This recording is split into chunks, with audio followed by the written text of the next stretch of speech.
Okay, before we get started, I'd like to remind everyone that if you're planning to speak on anything tonight, whether it's on or off the agenda, if you could please fill out a speaker card and hand it to the city clerk. That would be very helpful. Thanks. And it is 6 o'clock, so I'm going to call this meeting to order and begin with the Pledge of Allegiance. Led Councilmember Armendariz, would you mind leading us? Ready? I pledge allegiance to the flag of the United States of America and to the republic for which it stands, one nation, under God, indivisible, with liberty and justice for all. Okay, you can be seated. We don't have an invocation today. I do want to announce, it's September, and I try to announce the birthdays of everyone up here on the dais when I can. I forgot last time it was Jimmy's birthday on September 7th, so happy birthday, Jimmy. Okay, City Clerk's report on posting the agenda and roll call. Yes, Madam Mayor. The agenda was posted on Thursday, September 14th at 5:50 p.m. Councilmember Armendariz? Here. Councilmember Bracco? Here. Councilmember Klein? Here. Councilmember Hilton? Here. Councilmember Marks? Here. Councilmember Tafar? Here. And Mayor Blinkley? Here. All right, under orders of the day, we have none. Under employee introductions, Leanne has at least one. I do. Good evening. I am pleased to introduce Yucario Mendoza to all of you this evening. Yucario was recently hired as our in-house custodian and is a member of our amazing facilities team. Yucario started work with the City of Gilroy on August 1st and hit the ground running to help maintain and take care of our city facilities.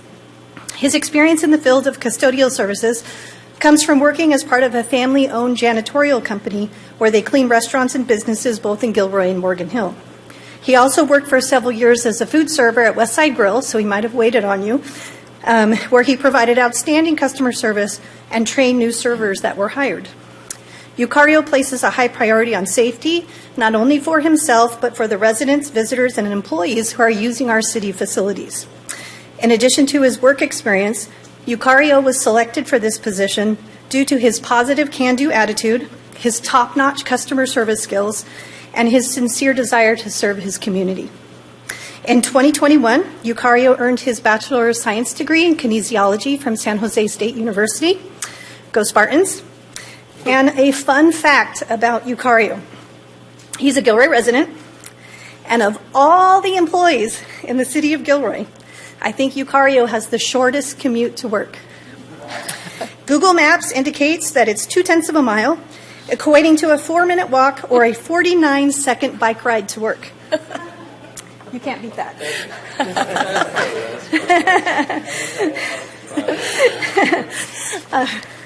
When not working, Yucario enjoys playing soccer, fishing, cruising around town on bikes, and exercising and distance running. Please join me in welcoming Yucario Mendoza to the City of Gilroy. We already appreciate you, and we thank you for choosing the City of Gilroy as your employer. I have a feeling this is the beginning of a long career, and this is just the first position at the City of Gilroy that he's going to hold.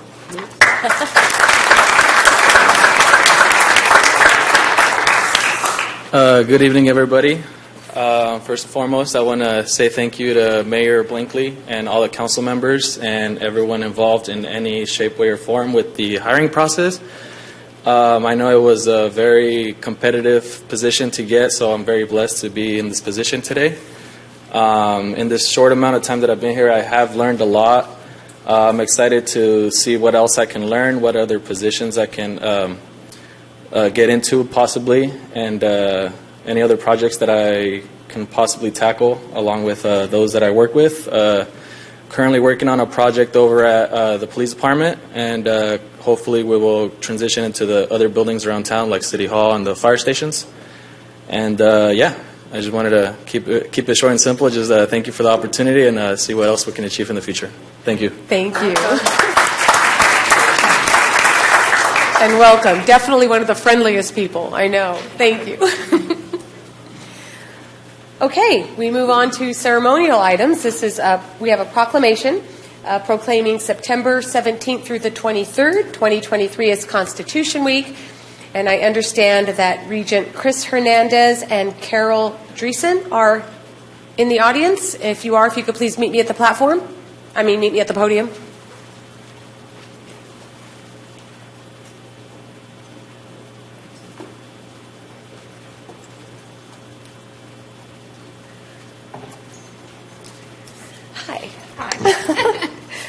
Okay, I'm going to read the proclamation and then present it, and you'll be able to say a few words if you'd like. Okay. Okay, whereas September 17th, 2023 marks the 236th anniversary of the drafting of the Constitution of the United States of America by the Constitutional Convention. And whereas American democracy requires our constant care, vigilance, and full participation to determine the course and conscience of the Union. And whereas for more than 2 centuries, women and men have struggled and strived to make good on the promise of America by amending our Constitution in accordance with the growth and progress as a nation. And whereas it is fitting and proper to accord official recognition to this magnificent document and its memorable anniversary, and to the patriotic celebrations that will commemorate the occasion. And whereas Public Law 915 guarantees the issuing of a proclamation each year by the President of the United States of America designating September 17th through the 23rd as Constitution Week. Now, therefore, I, Marie Blankley, Mayor of the City of Gilroy, on this 18th day of September 2023, together with the City Council, do hereby proclaim the week of September 17th through the 23rd as Constitution Week and ask our citizens to recognize the protections and freedoms guaranteed to us through this guardian of our liberties. Thank you. For asking us to do this. Would you like to pose for a picture first, and then we'll share. Yeah.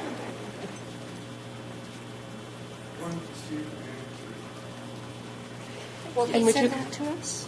Yeah, we can, if you email. Yes. We'll make sure they get that picture, Bryce, right? She's asking, would you like to?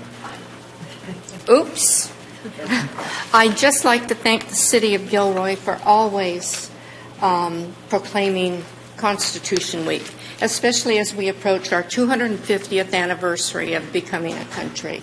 Gavilan Chapter, Daughters of the American Revolution, right here in Gilroy. That's part of our, what we're all about is historic preservation and ensuring our Constitution is fulfilled. Thank you. I'll make sure you get the picture. Okay. Thank you so much. Thank you.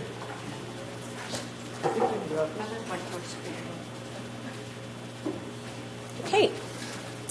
Item 3.1. This is presentations to the council for items not on the agenda. If you wish to speak, hopefully you've completed a card. And Ty, if you would like to go ahead and call the speakers. Everyone has, I think, 3 minutes to speak. I don't see more than 10, correct? Okay. Correct, Madam Mayor. The first speaker is Terrence Fugazzi, followed by Jonathan Silva, followed by Malachi Diaz. If your name was called, if you could please make sure you're in the front row. Thank you. Good evening, Council, Mayor. Last week, the City Council received correspondence from the Open Government Commission requesting they might present their findings regarding expanding the capabilities for Gilroy citizens to be informed and engage their government. It wasn't a request to make or approve any policy. It was simply a request from the Commission to be heard. A polling of those on the dais decided 3-3 that you didn't want to hear from them or hear their findings. And in support of their request, they even showed that Gilroy is really at the bottom of modernity in terms of engagement for its citizens in their government. The Constitution Week, too. It's pretty good. So it was just a request to be heard and get, and advise City Council, which is really what they're supposed to do. And I don't know really what kind of message that will send to all of the city commissions or those even today here that might be trying to volunteer to give up their free time to serve the city. I encourage you to think carefully not just about the audacity maybe of that, but also the optics that it creates for the public. Now that everyone's present today on the dais, we don't have an absence. I request you might reconsider taking the pulse again to see if the Commission may be heard on this matter in a future meeting. If 20 minutes is too much time, cut it in half. Now, having served briefly on this Commission, involved in the discussions on this very matter, being a person who feels that we should do all we can to involve more people in their government and make it more transparent, I think the 10 minutes to hear what this Commission has to say might be time well spent. Thank you. Thank you. Next speaker, Jonathan Silva, I think. Oh, Sorry. Good evening. Good evening. I brought my children today because this is a matter of public safety regarding our children here in Gilroy. So I'm coming today to talk about a public safety issue near the school of El Roble Elementary. There's a major intersection. It's off of Wren and 3rd Street. The reason why I've come to talk to you about this today is because just last week my daughter was almost hit by a car crossing the street. And talking to other parents, actually one of her classmates and his father got hit by a vehicle crossing the street there last year. They suffered major injuries, including broken ribs and other things. And the reason why I'm here to talk to you about it today is because I feel that I know what the problem is at the intersection, and I think I have some solutions. So very quickly, I just wanted to say that it's an unprotected left turn in both directions on 3rd Street. So the drivers feel rushed. They're trying to get across, and they feel that if they don't hurry, they won't make it, putting our children at risk. So what I propose is to make it a protected left turn on 3rd Street in both directions. My second proposition is we don't have dedicated crossing guards at this major intersection right on the corner of a school. I know that there are crossing guards at many schools here in Gilroy, but in this particular instance there isn't. So that's putting our children at risk because they're crossing a major road. And if you look at the nature of that street, the last 2 years there have been many walkers, and after these incidents there are almost no walkers crossing the street there. So that should tell you something about the safety of the location. If we had dedicated crossing guards at that location, kids could walk to school. We choose to do it because it's eco-friendly and it's also good exercise. So we've chosen not to do it anymore. But other families, they may not be able to make that choice. Their kids may have to walk to school out of necessity, and it's really putting them at risk. So we felt that it was important to bring it up to you today. Other families in the neighborhood have suggested speed bumps on 3rd Street. I know that that's another suggestion that might be a little bit out there, but those are the three things. So protected left turn in both directions would be super simple and easy to do. There's dedicated turn lanes in both directions on that street. Dedicated crossing guards for children in the morning and the afternoons at that intersection. And speed bumps would be my third suggestion. So I'll be following up with an email. Probably a few parents will be supporting me in this matter. But we felt that it was a huge safety issue, and we feel like if our kids can't walk to school, they can't get to school. And if our kids are getting to school in a state of scared emotion, they can't learn. So thank you very much. Thank you. Okay, Malachi, is it? Diaz? Thank you. My name is Malachi Diaz, and I'm here today as a concerned and engaged member of our Gilroy community, advocating for the development of a disc golf course in our city. First and foremost, disc golf is an inclusive sport. It welcomes participants of all ages, backgrounds, and skill levels. Disc golf is a fun and rapidly growing sport that combines elements of golf and frisbee. Players navigate through a series of designated targets, elements called baskets, in as few throws as possible. The sport is easy to learn, affordable, and fosters a strong sense of camaraderie among players. With increasing popularity nationwide, introducing a disc golf course to Gilroy would not only meet the demand of local players, but also attract visitors from neighboring communities, boosting tourism and supporting local businesses. I'd like to highlight the San Benito County Disc Golf Club and the City of Hollister for their work in developing the Park Hill Disc Golf Course in 2022. They regularly hold course work days in which volunteers from the Disc Golf Club and community come out to the park to make upgrades and do landscape work. I floated this idea on social media, and I've already received offers not only of time but also of tools and supplies. This area actually has a disc golf club of 98 members that combines the Gilroy and Morgan Hill communities, neither of which has a course. As a substitute teacher, I see a huge potential for a youth club as well. A teacher friend of mine at Sarah Vista Elementary School in Hollister has 25 to 30 students a week staying after school for the disc golf club. Local businesses can also play a pivotal role in supporting our disc golf course. Many businesses recognize the value of aligning with recreational facilities like this one through TPAD sponsorship. Sponsorship opportunities can be mutually beneficial, where businesses get exposure and a chance to engage with the community. and the city benefits from their financial support. I urge the City Council to seriously consider the benefits of this disc golf course for Gilroy and explore this opportunity to enrich the lives of our residents. Thank you for your time. Thank you. All right, are there any other speakers? No other speaker cards, Madam Mayor. Okay, moving on to reports of council members. Councilmember Bracco. Councilmember Armendariz. Sure. Thank you, Mayor. Let's see. Our meeting from the Habitat Agency is postponed until next month, but I did want to recognize September 15th through October 15th as Hispanic Heritage Month, where we recognize and honor the current and historical contributions of Hispanic people to our community and to our country. Thank you. All right, Councilmember Marks. No report. Councilmember Hilton. Thank you. From the Valley Transportation Authority Policy Advisory Committee, we had a report on the Equitable Vehicle Miles Traveled Mitigation Program grant project. California recently shifted from focusing on Vehicular Congestion Level of Service, or LOS, to the total amount of driving called VMT for transportation analysis under CEQA. The goal of the project is to develop the framework for an equitable program to reduce the amount of driving from land use developments in Santa Clara County that works across jurisdictional lines and improves travel options. The project is focusing on equity in both the process and the outcome. Since the project commenced in May 2023, VTA has been working closely with its consultant team and project partner to document existing needs, VMT mitigation practices, coordinate with local jurisdiction staff, and prepare for community engagement activities.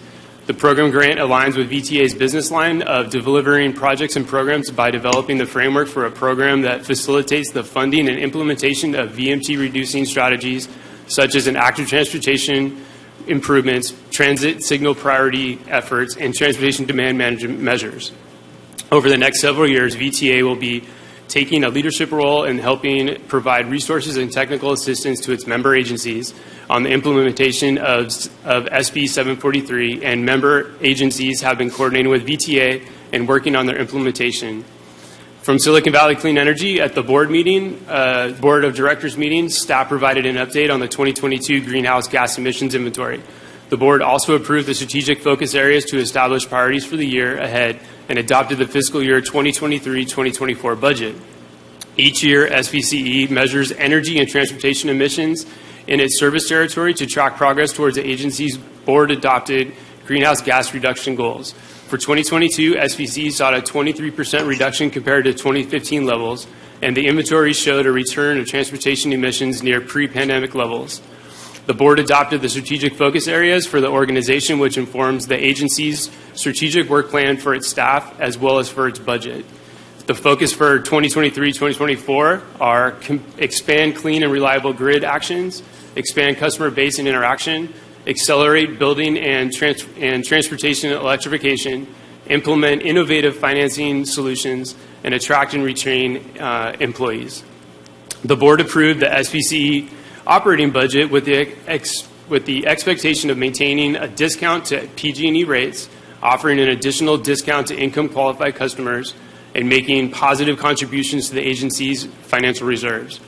Lastly, the Santa Clara County Supervisors approved the development of an agricultural worker housing work plan that explores bringing on a consultant who specializes in agricultural worker housing reform strategies that utilize county land, including the creation of a farm worker resource center, pilot programs to reduce obstacles to private development, legislative and partnership strategies, and more.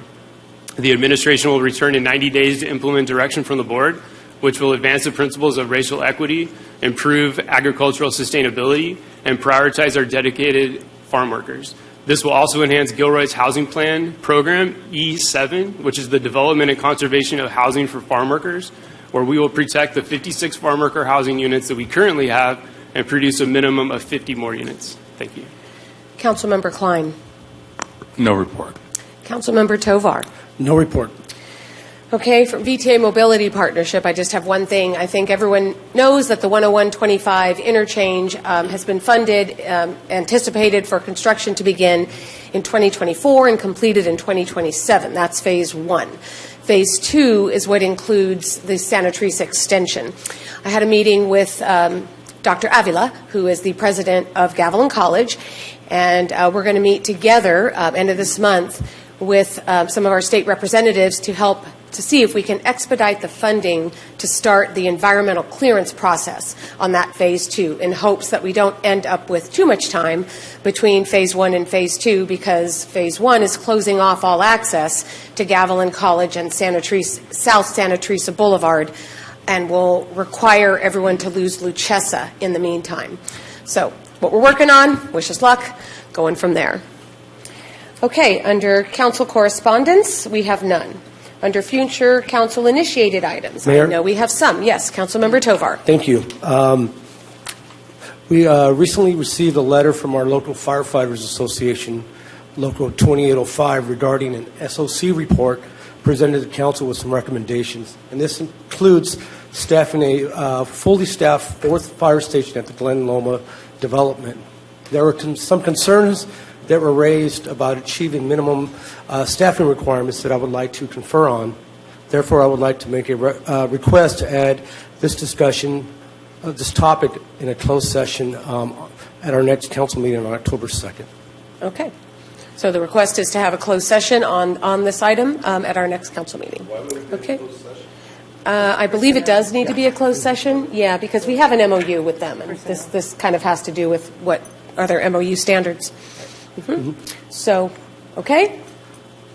Okay, it receives enough support. Yeah, it doesn't have to be unanimous. Okay, great. And I'm sure there are others. Yeah, I'd also like to. So, given that we are in Constitution Week, I think it would be a genuine, sincere gesture in honor of our democracy and the participation of our citizenry if we would agendize the report from the Open Government Commission on their study of hybrid meetings. Okay. I'd like to see so that. Does that have support? Okay. It has majority support. So that will come before the council to have the Open Government Commission make their presentation. Okay. Any others? All right. Moving on to 7.1, board and commission interviews. Ty, do you want to give a report on this, or do you want me just to go into it? You can go ahead. There's no staff report for this. Okay. Okay, so council, we have one open seat. Yeah, well, it's in our packets, but it's one open seat on the Open Government Commission that expires December 31 of 2024. One open seat on Parks and Rec Commission that expires 12/31/25.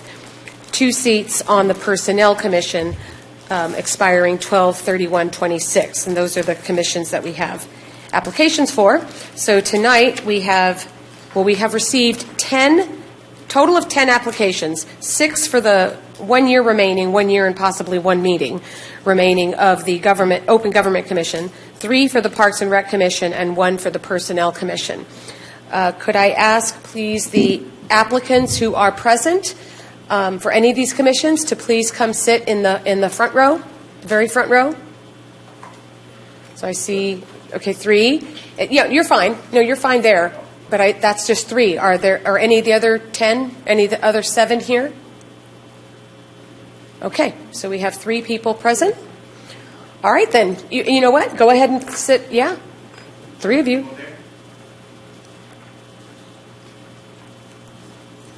Okay.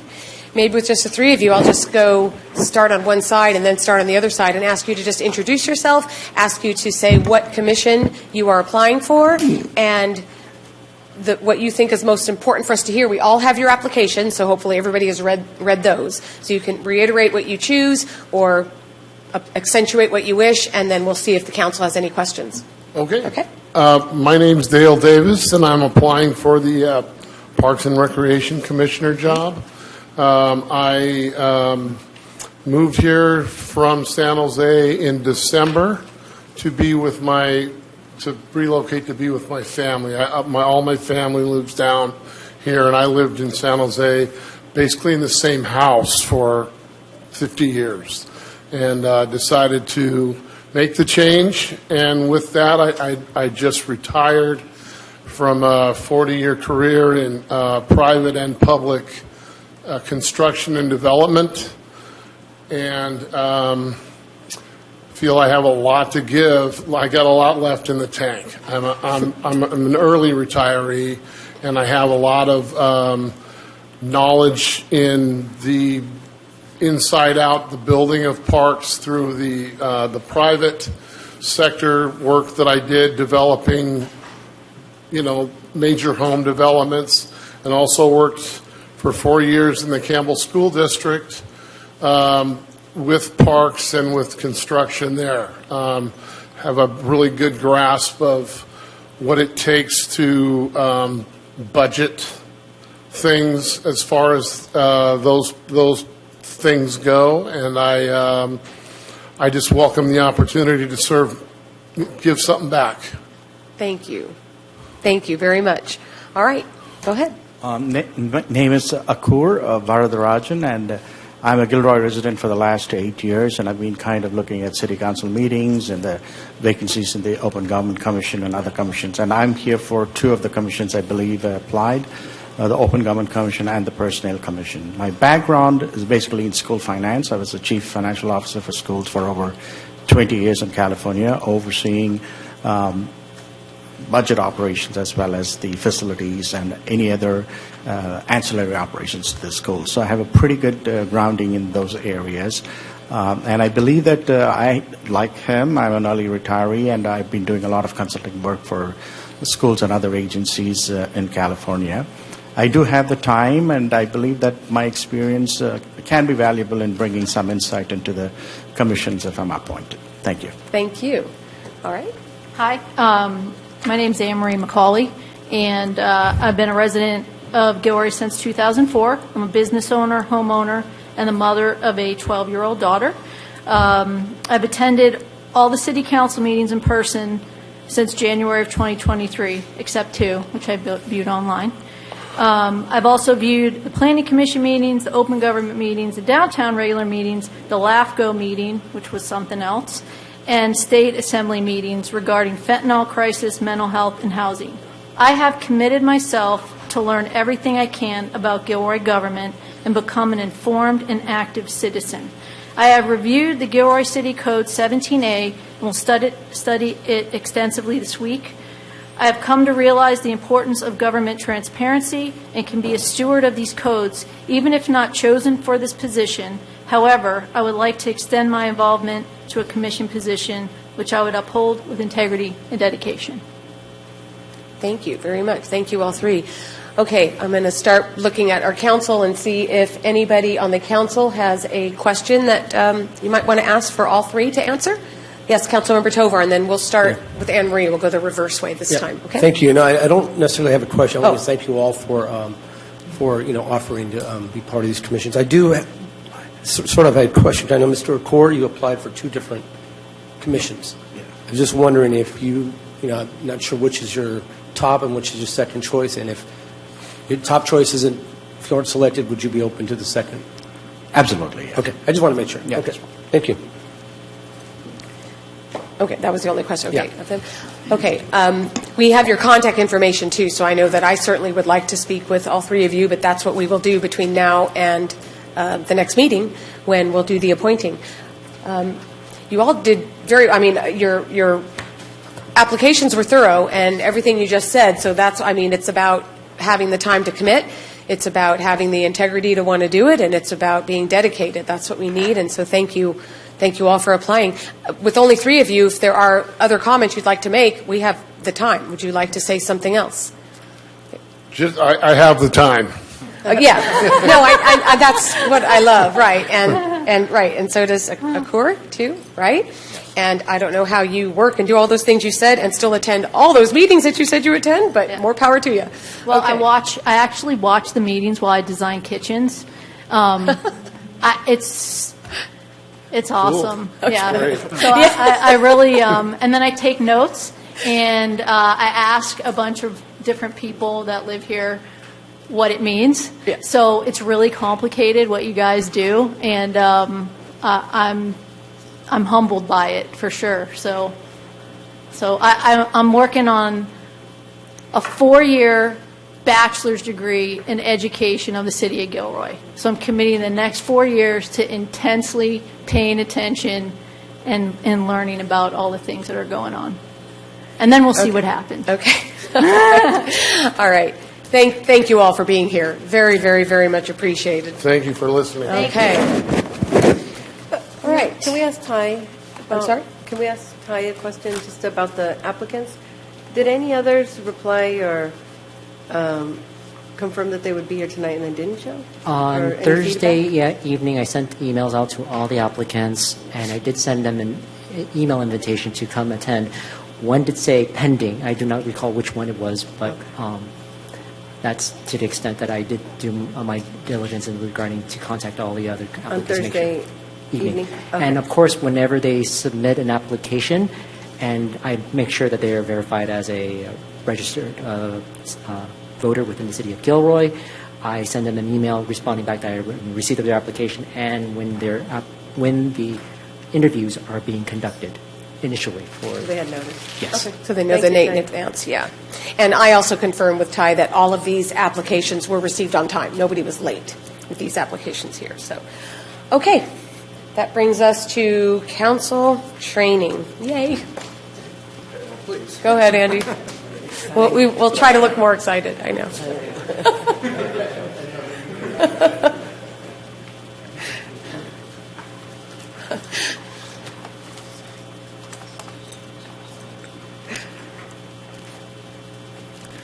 Ty, it says the password is incorrect. Try again. Yeah.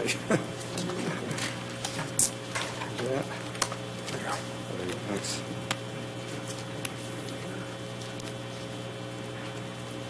See if this will work.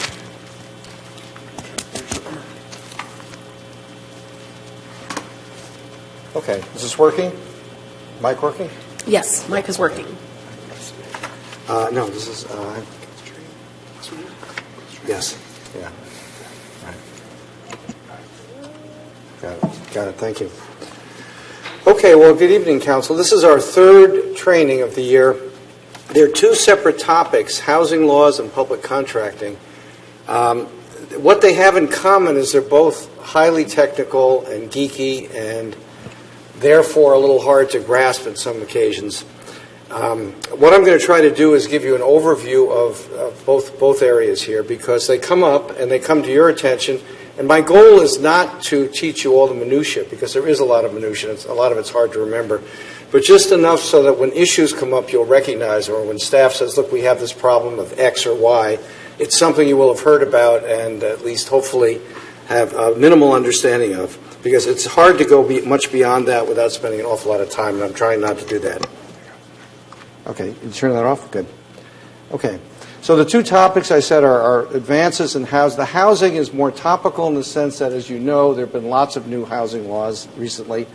Public contracting changes less, except that we had our charter amendment last year on design build, and so I want to sort of show you how that relates to the normal contracting that we do as a city. In terms of the state housing laws, there have been several trends. I'm sure we've all seen them. We've read about them in the paper. One is that the housing element and the enforcement by HCD have gotten stronger and more complex. The process is much more agonizing than it used to be. The state is pushing cities toward increased density and affordability, toward less reliance on our own zoning, taking away local discretion.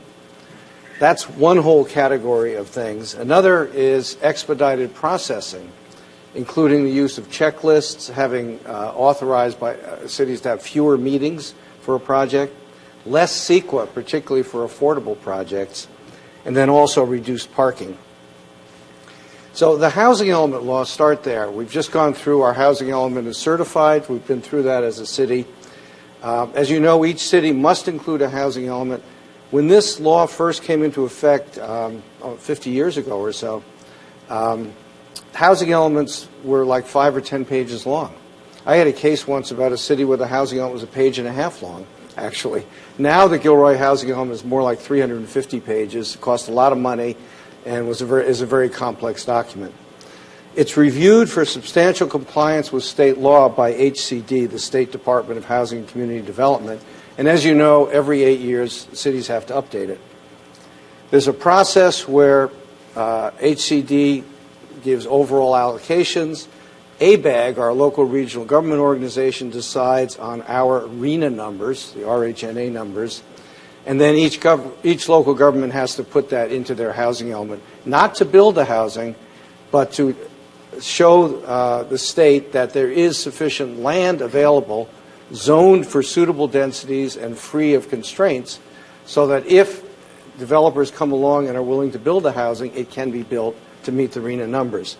There's a complex appeal process for the RHNA numbers, which some cities have tried.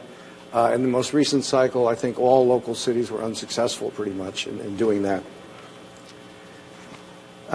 Question comes up, what if the HCD does not certify a city's housing element? Our housing element is certified. It's a complex process. HCD goes back and forth, gives you comments. They take several months. A housing element can still be in substantial compliance with state law. And the leading case, which I've mentioned to the council before, is called Fonseca versus the City of Gilroy. And it's a case where our housing element several cycles ago was challenged. We won that case even though HCD didn't like the housing element at that time because, in fact, it complied with state law. There is something called the builder's remedy that I'm sure you've read about in the newspapers that applies under the Housing Accountability Act if HCD does not certify a housing element or if the housing element is otherwise not in substantial compliance. Then under certain circumstances, a city can be forced to approve affordable housing projects. It only applies, however, if you don't have a substantial housing element that is in substantial compliance, and Gilroy at this point does.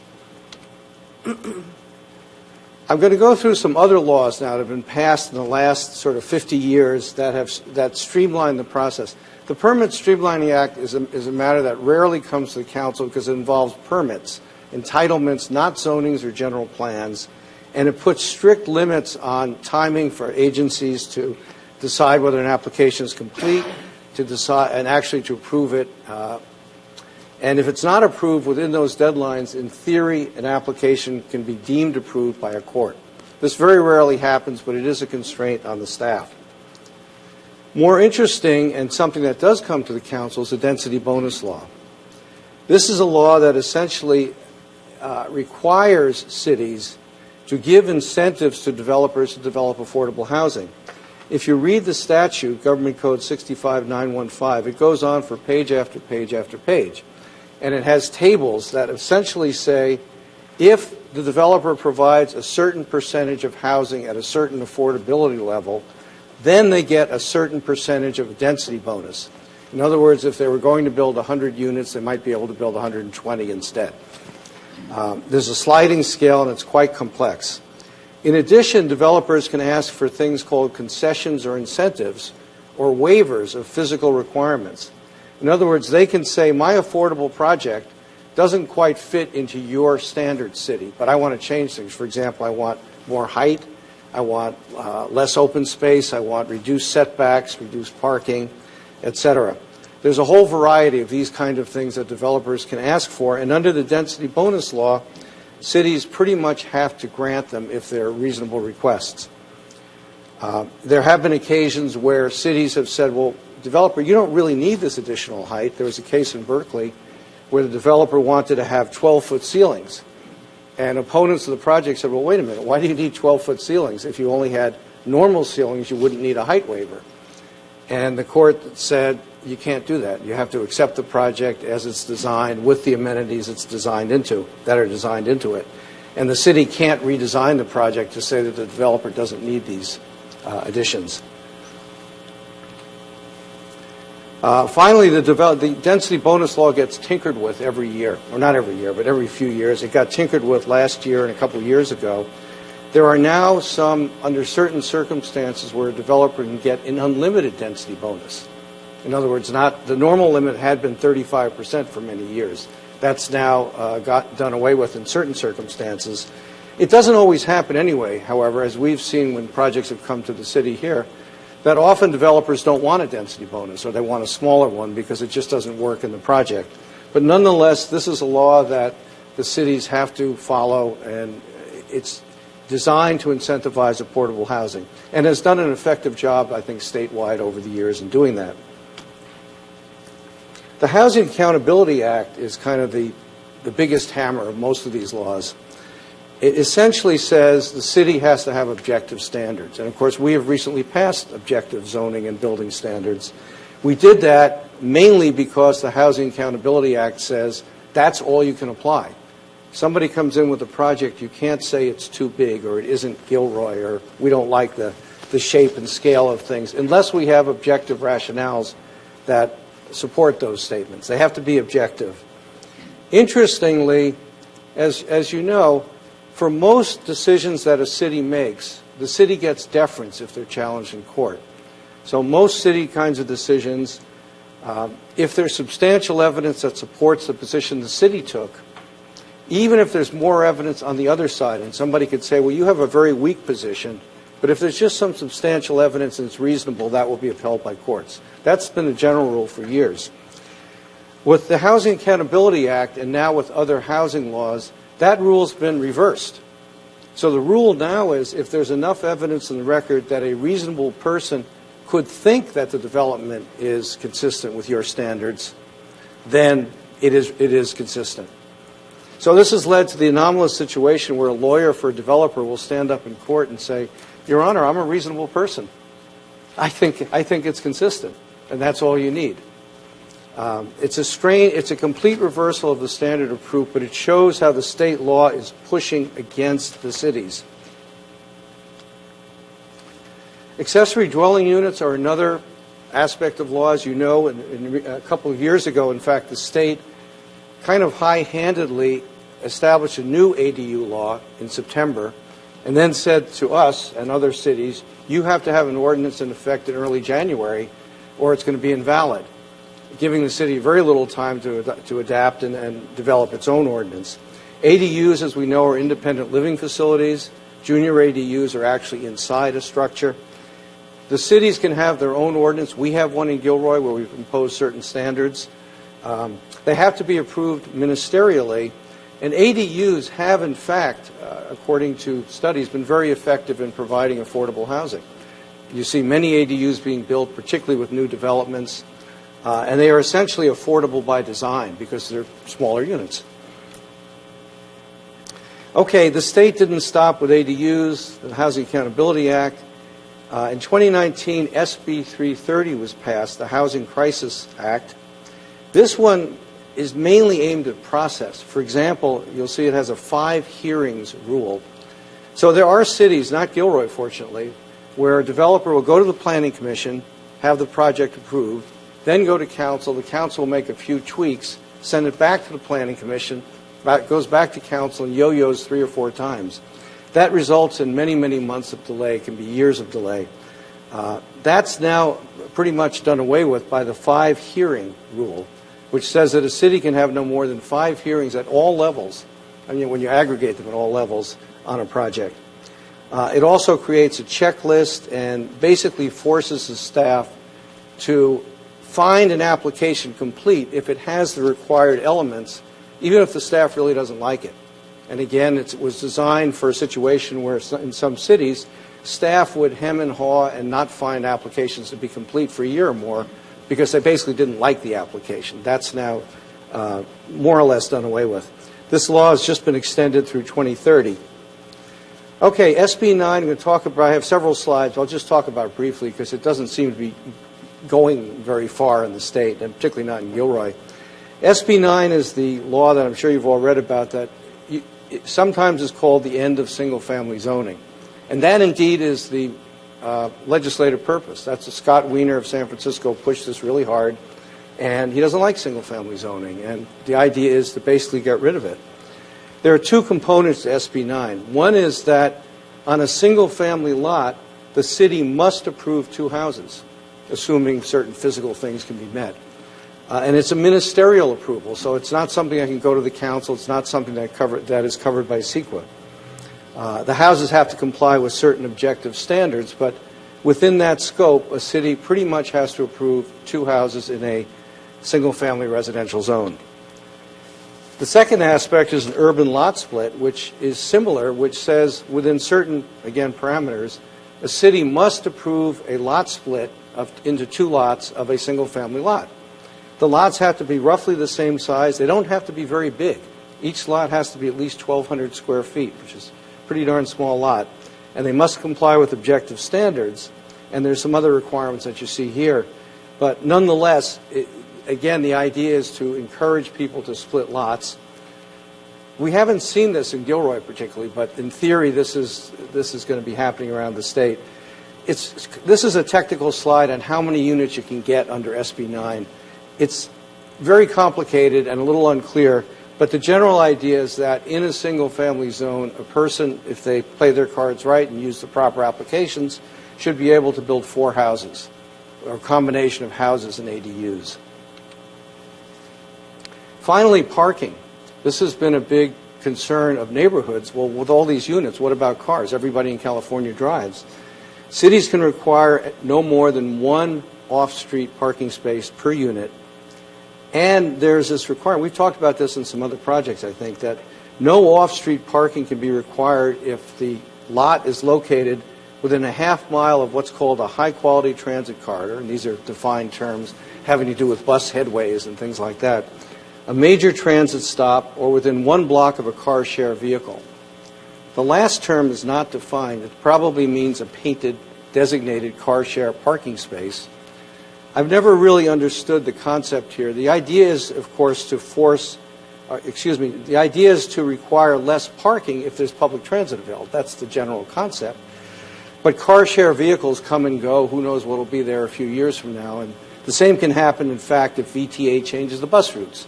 But regardless, this is the point of the law, is to reduce the amount of parking. SB 10 came into effect 2 years ago also. It allows certain upzonings. I'm not going to go into it because it has not come to Gilroy's attention. I don't want to encourage it particularly. But it allows a certain kind of upzoning with permission. This one's more interesting, AB 2011 and SB 6. These just went into effect this year. And they allow, under certain circumstances, residential development on commercial properties. It's quite interesting. AB 2011 is only for 100% affordable projects, and it's ministerial, meaning that it's exempt from CEQA, and in general, again, if it complies with certain objective standards, the project would have to be approved.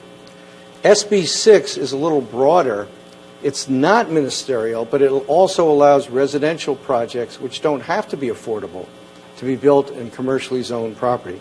There are a lot of caveats to this, but this is something, these are laws that many cities are experiencing now. The laws just went into effect. One of the trade-offs in the state legislature is that for AB 2011, prevailing wages are required on such a project. For SB 6, essentially union labor is required. A skilled and trained workforce is the way the statutes read. So that was a trade-off to get these bills passed through the labor lobbies. So we may expect to see applications under SB 6 in Gilroy as well as elsewhere. Okay, that eliminates housing. If anybody has any questions, by the way, I'm happy to be interrupted, but that's... Andy, I have one on SB 330. Could you please go back to that slide? Okay. It's very confusing. It sounds like double talk, and how that law is written. Okay. Okay, it's the first part. Say I buy a piece of land and I decide to put housing on it, and I fill out my preliminary application, and it's deemed complete. I don't understand what it means when it says freezes rules and policies in effect at the time of preliminary application. What rules and policies is that talking about? We're talking about the general city zoning, objective land use policies, and so on. The idea is that if you submit the preliminary application, you then have 180, and the city says it's complete, you then have 180 days to submit a formal application. You don't have to do it. You could just let it drop. But if you do, the rules that the city applies are not newer rules. It goes back to the time when your application is deemed complete to begin with. Okay, That's what that means. So whatever my piece of land is zoned as, that applies once it's deemed complete? Generally, yes. Okay. That's the general idea, that cities can't change the rules kind of in midstream on a project. That's the concept here. Okay, great. Thank you. All right. Yeah, can I piggyback on that? Because I think I know what she's getting at. It's saying that the city's rules are what's frozen, not the preliminary application. That's what we had at our last the last coffee event here, we had residents misunderstanding that. Yes, although if a preliminary application is deemed complete and then within 6 months the formal application is filed, it has to be similar to the preliminary one, obviously. They can't change it in great detail and then go back and say, well, your rules are frozen because of the preliminary. Understood. I have a question. Yes.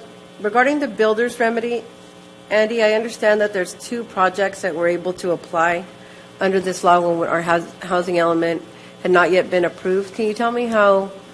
I understand that one of them is going to include affordable units, but the other, I didn't imagine it to be so. Can you talk about more how those get passed or how those? Well, I don't want to go into the specifics of the 2 projects. They have to include affordable units to be under the builder's remedy, so that has to happen. And I think the issue there is that our housing element, in fact, is substantially compliant, and we believe it was substantially compliant as of May 1st. These were submitted thereafter. We may get into an issue about that question. Because we submitted it and we believed it was compliant, but right. The That's state right. And didn't? HCD gave us some comments. We adopted it with minor modifications, which we don't think affected the compliance of it, however. We may get into an issue over that. We don't know yet. We don't know if that's going to become a point of contention or how these applications are going to come out. They haven't been formally applied yet, neither one of them. So Okay. we'll see what happens with them. I don't want to go any further on that because these are obviously legal matters on specific applications, and there may be a lot of detail. Okay. And then the bill that Senator Wiener passed, I know you mentioned, or your comment was that he didn't like single-family zoning. Just want to clarify that neither did the rest of the legislature because they passed it. It wasn't just a one-man show or a one-man vote. Well, I guess you could have to, it did pass, so it got a majority vote. That's sure correct. Sure did. Thank you. But I mean, he was the one who was vocal about it. And he was the author. Correct. Right, and he has been doing that. He had several SB 50 bills that were defeated over the years that he's also pushed. So he's clearly an advocate for higher density multifamily zoning. Yeah. Yeah. Okay. Thank you. Okay, let me move on to the second half of the training, public contracting. We're going to talk about, again, some detailed laws, but there are various sources of public contracting law. There's a government code, the labor code, something called the public contract code, as you might expect, and the city's purchasing policy. And I want to draw a distinction, but there are 2 kinds of things that are often confused. I'm going to talk about it a little bit. One is a public project, and that relates to bidding. And the second is a public work. And public works and public contracts, as used in this context, are different. Public works has to do with whether prevailing wages have to be paid or not. So public projects, a public project is basically what you would expect. It's more or less a construction project, certain maintenance projects as well, including, for example, street and sewer work. Generally, building a building, repairing a building, painting a building. Those are all classic public projects of the sort that may be subject to competitive bidding. Our charter, this is an old version. Our charter requires public bidding for $200,000. It says $60,000 here. I thought I had changed that, but I think I have an old version here. The charter now, as of the charter amendment last fall, requires public bidding on public projects above $200,000. That $200,000 is a reference to state law, which contains that number. So that number may change over the years. The previous charter required public bidding for projects over $35,000, which is really not reasonable in today's climate. And public bidding is a highly formal process. It only comes to council typically at the very end when a contract is awarded. Under that process, the contract has to be advertised. In fact, how it's advertised was also changed in the charter because the charter previously, which dates back to 1960, had said that projects must be advertised in daily newspapers of general circulation. Well, there aren't very many of those anymore. The Dispatch doesn't qualify anymore.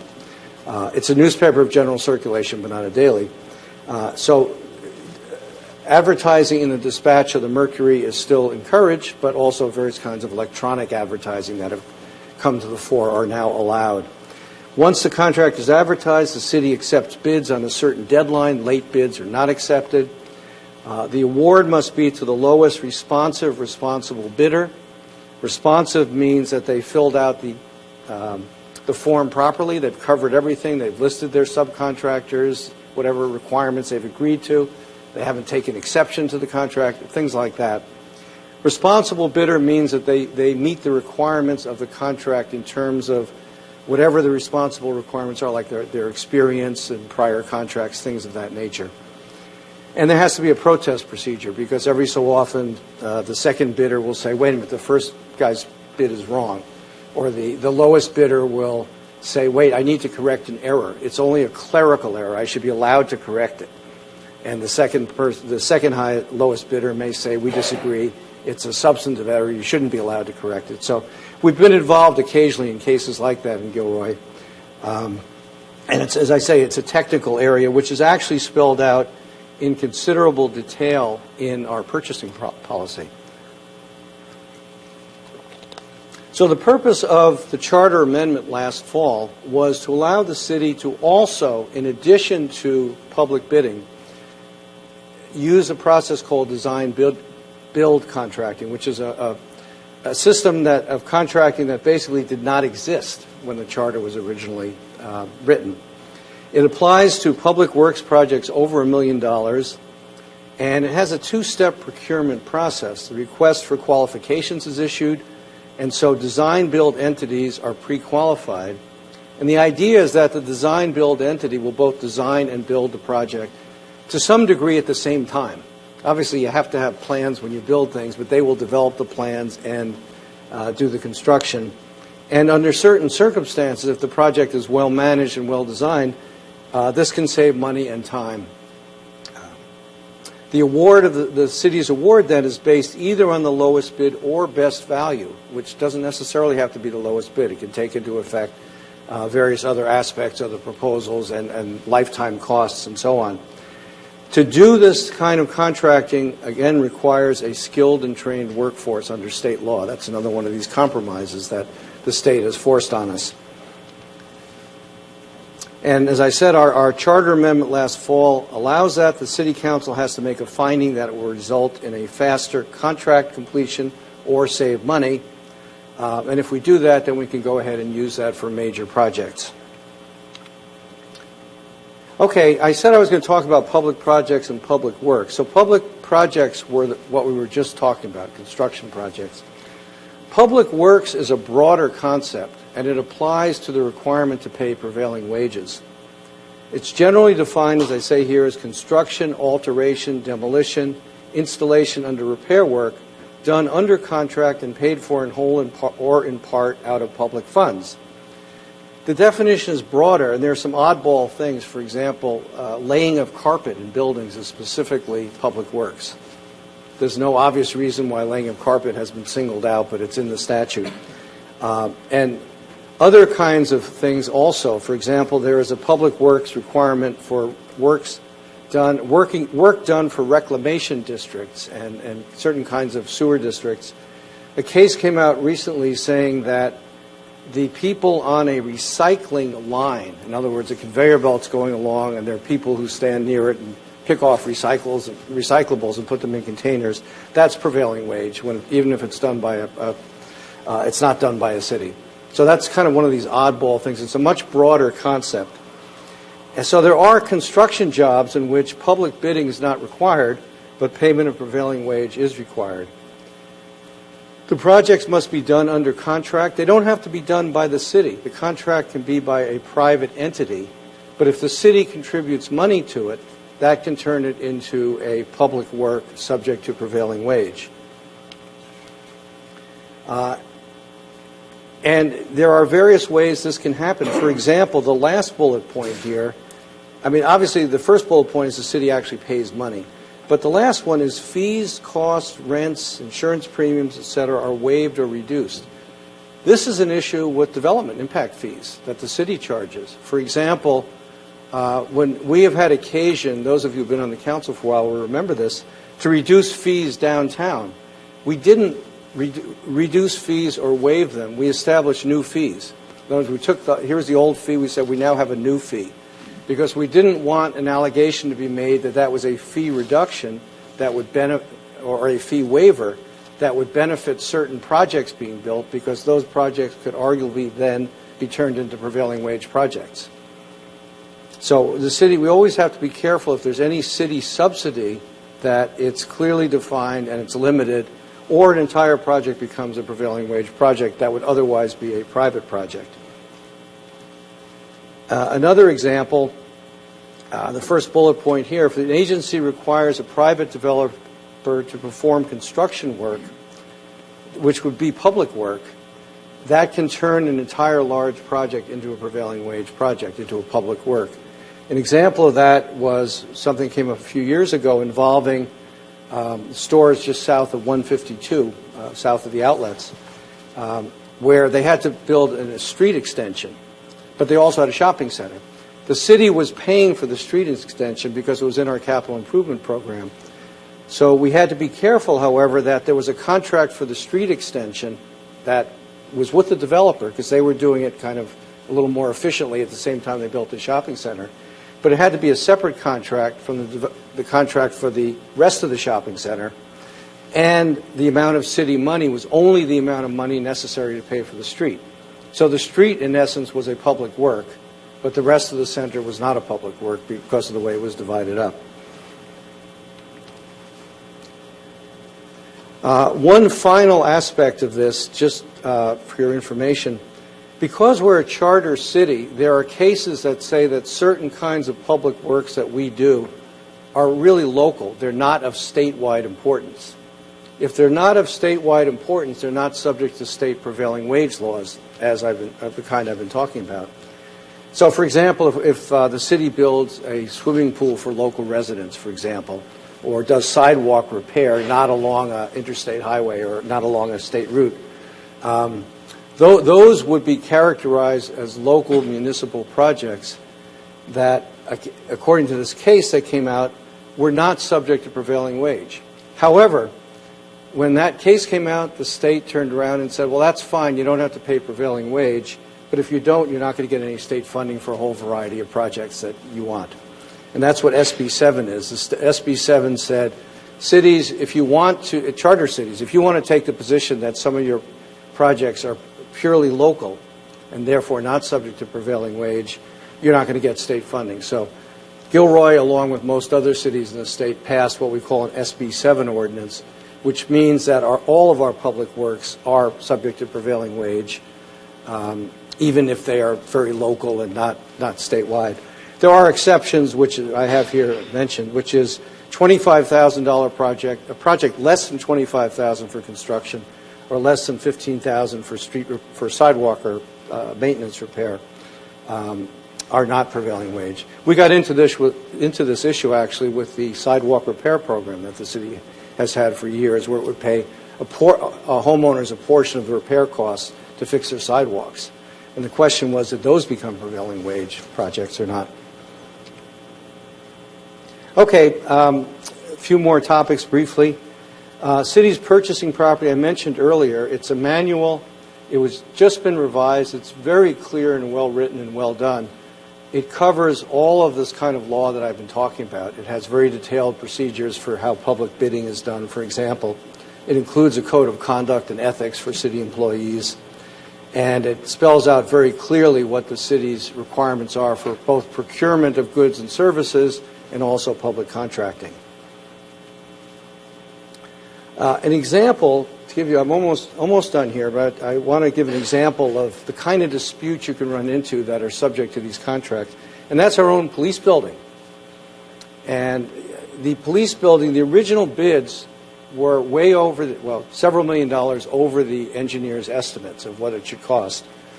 The city did not want to pay the additional money, asked the architect to redesign the building, which they did by lowering a floor, which is why it has the shape it had. It originally in the architectural design was, well, I guess it's a subjective feeling, but it was a grander looking building because it had another floor on top of it. That was eliminated. So the architects redid their plans. It went out to bid. The bids came in at a reasonable number this time. But when the contractor built the building, they claimed to find, and I think they were justified, a great many mistakes in the plans. So they found that the architect, in redoing the plans, had made many errors, and so the project ended up costing more. We turned around and sued the architects for malpractice, which is a very difficult lawsuit. We ended up with a $2 million settlement. And in that case, as I mentioned here, I think we were protected because we had a good contract, both with the contractor and with the architect. And an interesting question that I kind of raise here is, if it had been a design-build project, what would have happened? They might have been able to build it for the original price. I don't know. It's kind of speculative here. But it points out that for a project like that, there might be a reason why a design-build process could be better or not. But it also points out the need to have good contracting no matter what you do, and go through the process. If you do a public bidding process, do it in a formal way that's very solid, as we did in this case. Okay, last topic is Section 1090. This prevents public officials who are financially interested in a contract from entering into them in the body that they sit on, like the City Council. It also applies to city staff. And it includes a variety of contracts that sometimes you don't really think are contracts, and it sweeps up some people in it that you don't think should be swept up. Under certain circumstances, an official has a non-interest. For example, if they're on the board of a nonprofit, they don't have a financial interest. But if there is a financial interest, that can apply to council members, it can apply to staff, it can apply to consultants. And my last slide here really is an interesting case study that arose out of Pleasanton. And we've had similar issues in Gilroy a couple of times where we've had to think about this, where, for example, the city wants to revamp some big engineering system that it has in its buildings or its land. And let's say they hire a company that has a consulting arm and an engineering arm. If they hire the consulting arm first, and that consulting arm spends a lot of money studying the thing and then comes up with the specs for the new contract, if that contract goes to the engineering arm, that would be a 1090 violation, and the consultant is held to have violated 1090. It's very interesting. It's something you don't think about typically, because that consultant is not a city employee, but for the purpose of this contracting, they're treated that way, because the argument is that kind of vitiates the public bidding process, because they got a leg up since their own people designed the project. This happened in Pleasanton here. This is the subject of a long FPPC opinion that we mentioned there. Okay, that completes my quick tour of public contracting, public bidding, and the new housing laws. Again, I'm happy to answer any questions. All right, Council, any questions? Thank you, Andy. You're welcome. Very much. I had one of my professors say to me in college that education is the one thing that people will pay a lot of money for but hope to get less of. It's like something sometimes when we're being trained or being in class. Okay. Item 9, that brings us to the consent calendar. Are there any council members wishing to remove an item from consent? Okay. Do we have any public comments on any item on the consent calendar? No, Madam Mayor. Okay. Move for approval. All right. We have a motion to approve. I'll second. Motion to approve by Councilmember Tovar and seconded by Councilmember Marks. And it is digital voting.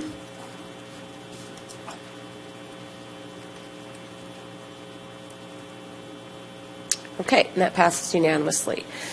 All right, item 10, 10.1. Award the purchase and replacement of the fire department's inventory of self-contained breathing apparatus for the total amount of $850,003.60, utilizing Sourcewell's cooperative purchasing contract number 032620. And Fire Chief Wyatt is going to give us this report. Thank you, Madam Mayor and Council. There we go. Can you hear me okay? Yes, we can. Great.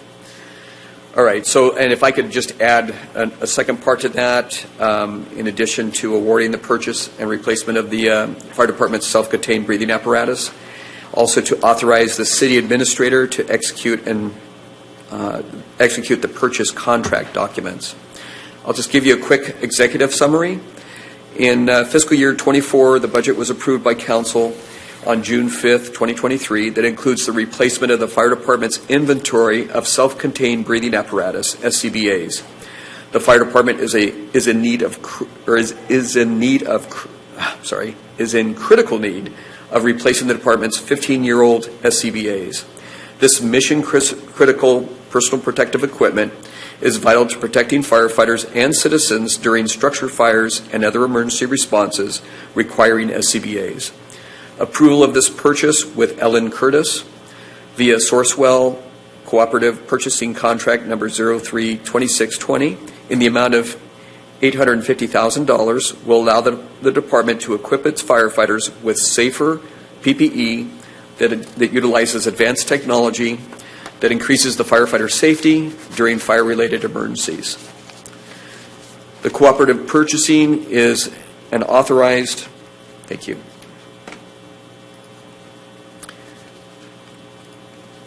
The cooperative purchasing is an authorized procurement method within the city's purchasing policy. It is encouraged as a way of obtaining goods and services as it aggregates volume and secures value pricing.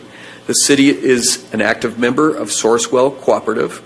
In addition to Ellen Curtis's Sourcewell contract for PPE, the vendor is also offering to buy and get one free pricing for SCBA tanks and harness complements, as well as buy 3 and get 1 free special on their LUNAR, which stands for Location, Unit, Name, Assignment, Air Status, and Resources. It's an advanced technology system that's used to help locate downed firefighters and victims. This additional discount will save the city $97,136. However, the offer expires on September 29th, 2023. And just to fast forward, the alternative would be to conduct a direct public bid process. However, staff does not recommend this method given that the Sourcewell cooperative purchase process is more efficient, secures competitive pricing, and the vendor's SCBA already meets the needs of the Gilroy Fire Department.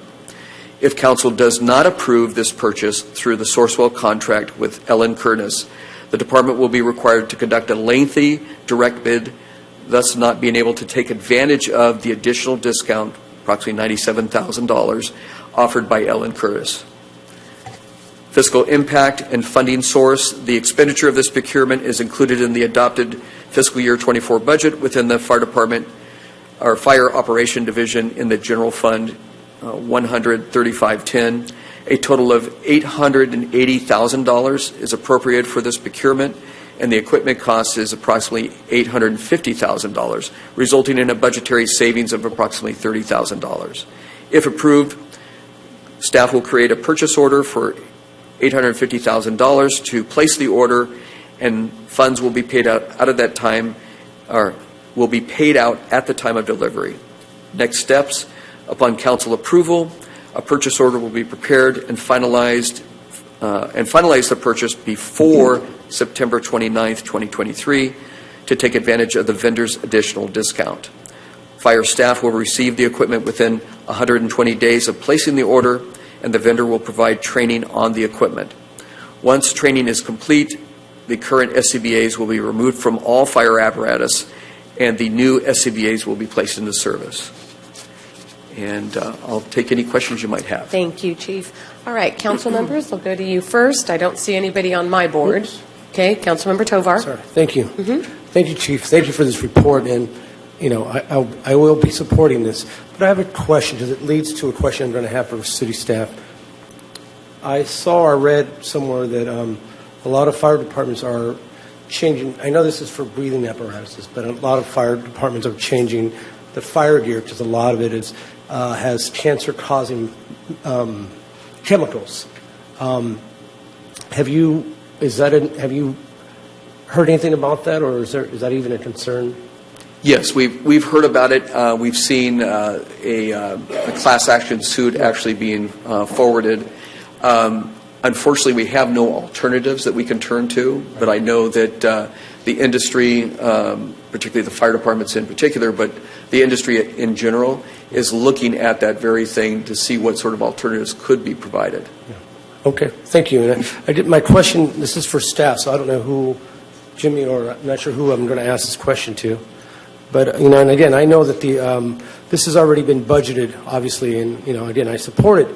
But I wanted to ask, is the city also pursuing any grant money that might be available to help, purchase, future equipment for our fire and police? In my day job, obviously, I do a lot of research on different grants, and I've noticed there's several out there. So I want to know if we, as a city, are applying for any grant money. I'll give you Mr. Tovar, I'll give you a general answer. We do retain the services of a consultant company that helps us look for those grants. They are paid a monthly fee, and they've had some great success. But I'll defer to Chief about any specific fire grants for this type of equipment and what they've seen out there. Yes, as a matter of fact, we did apply for grant funding for the SCBAs as well as the compressor used to fill the air bottles. So the grant finally reported back to us just earlier in the month, and they denied our request for the SCBAs, but they gave us the additional amount that we needed for replacing the air compressor. Good, and again, I just want to make sure that we're utilizing that service, obviously, because as a city to the east or the north of us, missed an opportunity for several, grant opportunity money, and I want to make sure we as a city are being proactive. So, thank you. Yeah, we try to do that wherever it's possible and it becomes available to us. Thank you, sir. All right, Councilmember Armendariz. Thank you, Mayor. Thank you, Chief. I'm wondering if the cost of training and ongoing maintenance of the equipment is part of the cooperative, or is it part of the $850,000? So we did talk to the vendor, Ellen Curtis, and they said they would train approximately 3 technicians, firefighters to be technicians, so that they can provide the maintenance and some of the minor repairs needed for the SCBAs. But that definitely was a consideration for us. Okay, great. Thank you. Okay, seeing no other questions from council, I'd like to go to public comment. I don't see any on my board. No speaker cards, Madam Mayor. Okay, closing public comment. Move for approval. Okay. Second. So that's a motion by Councilmember Tovar and seconded by Councilmember Armendariz to award the purchase and replacement of the fire department's self-contained breathing apparatus personal protective equipment to Ellen Curtis in the amount of $850,003.60, utilizing Sourcewell's cooperative purchasing contract number 032620, and to authorize the city administrator to execute the purchase contract documents. Okay. Mm-hmm. All right, that passes unanimously. Item 11, public hearings. We have none. Item 12, unfinished business. 12.1. Excuse me, just real quick. On behalf of the fire department, we're very appreciative of all the support that you provide. Thank you so much. Thank you, Chief. Okay, approval of consulting and reimbursement agreement between the City of Gilroy and Sharks Ice, LLC. Jimmy, are you, or is Bryce? Sorry. Here. Thank you, Madam Mayor, members of the City Council. This is the third item in the last month that you are considering for the Sharks Ice Rink. This is a consulting and reimbursement agreement in the amount of $270,000, and this is what I call the last step in the pre-planning phase. Previously, you approved the reimbursement agreement for the bonds, and then you approved the hiring of Will Perkins for the architectural design. This is a significant step in the process because this essentially turns over the project manager from the city over to the Sharks. And this is a good idea on our part because we've never built an ice rink before. We don't know how to operate them, and we would be really bad project managers. So giving it to the Sharks, who have just completed a massive project near downtown San Jose, gives us a lot of ability to piggyback on their expertise. They just finished the building of 2 more ice sheets at their major facility, which is now over 400,000 square feet. And so our 100,000 square feet building, which includes 2 NHL-sized rinks, will benefit from their guidance and really their management of the project. It's also advantageous for the city to have the Sharks do this, as they will be the operators of the facility as well, and they will secure the debt for the project. So they are highly motivated to provide a good product for the community that meets the budget and is also completed on time. There is an attachment to this staff report that shows the schedule, and it's the first time we've seen an actual project schedule. and so you could reference that, but this shows that the design and such will take about a year, with actual groundbreaking of the ice rink about a year away. You will see activity out by the sports park for the things that the city has to do, which includes some road improvements, some infrastructure utility improvements as well that gets the rink ready.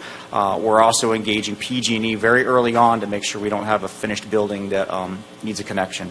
So with this agreement, we will execute with the Sharks for the next 18 months to be our consultant at $15,000 a month. That is a not-to-exceed amount, and they are also responsible if they don't make that timeline. They wouldn't receive any more funds for us for consulting. So I'm happy to recommend this. This will get us on our way with the Sharks and get a real professional project manager in place who has a really good track record of results. So that concludes my report. I'd be happy to answer any questions for you.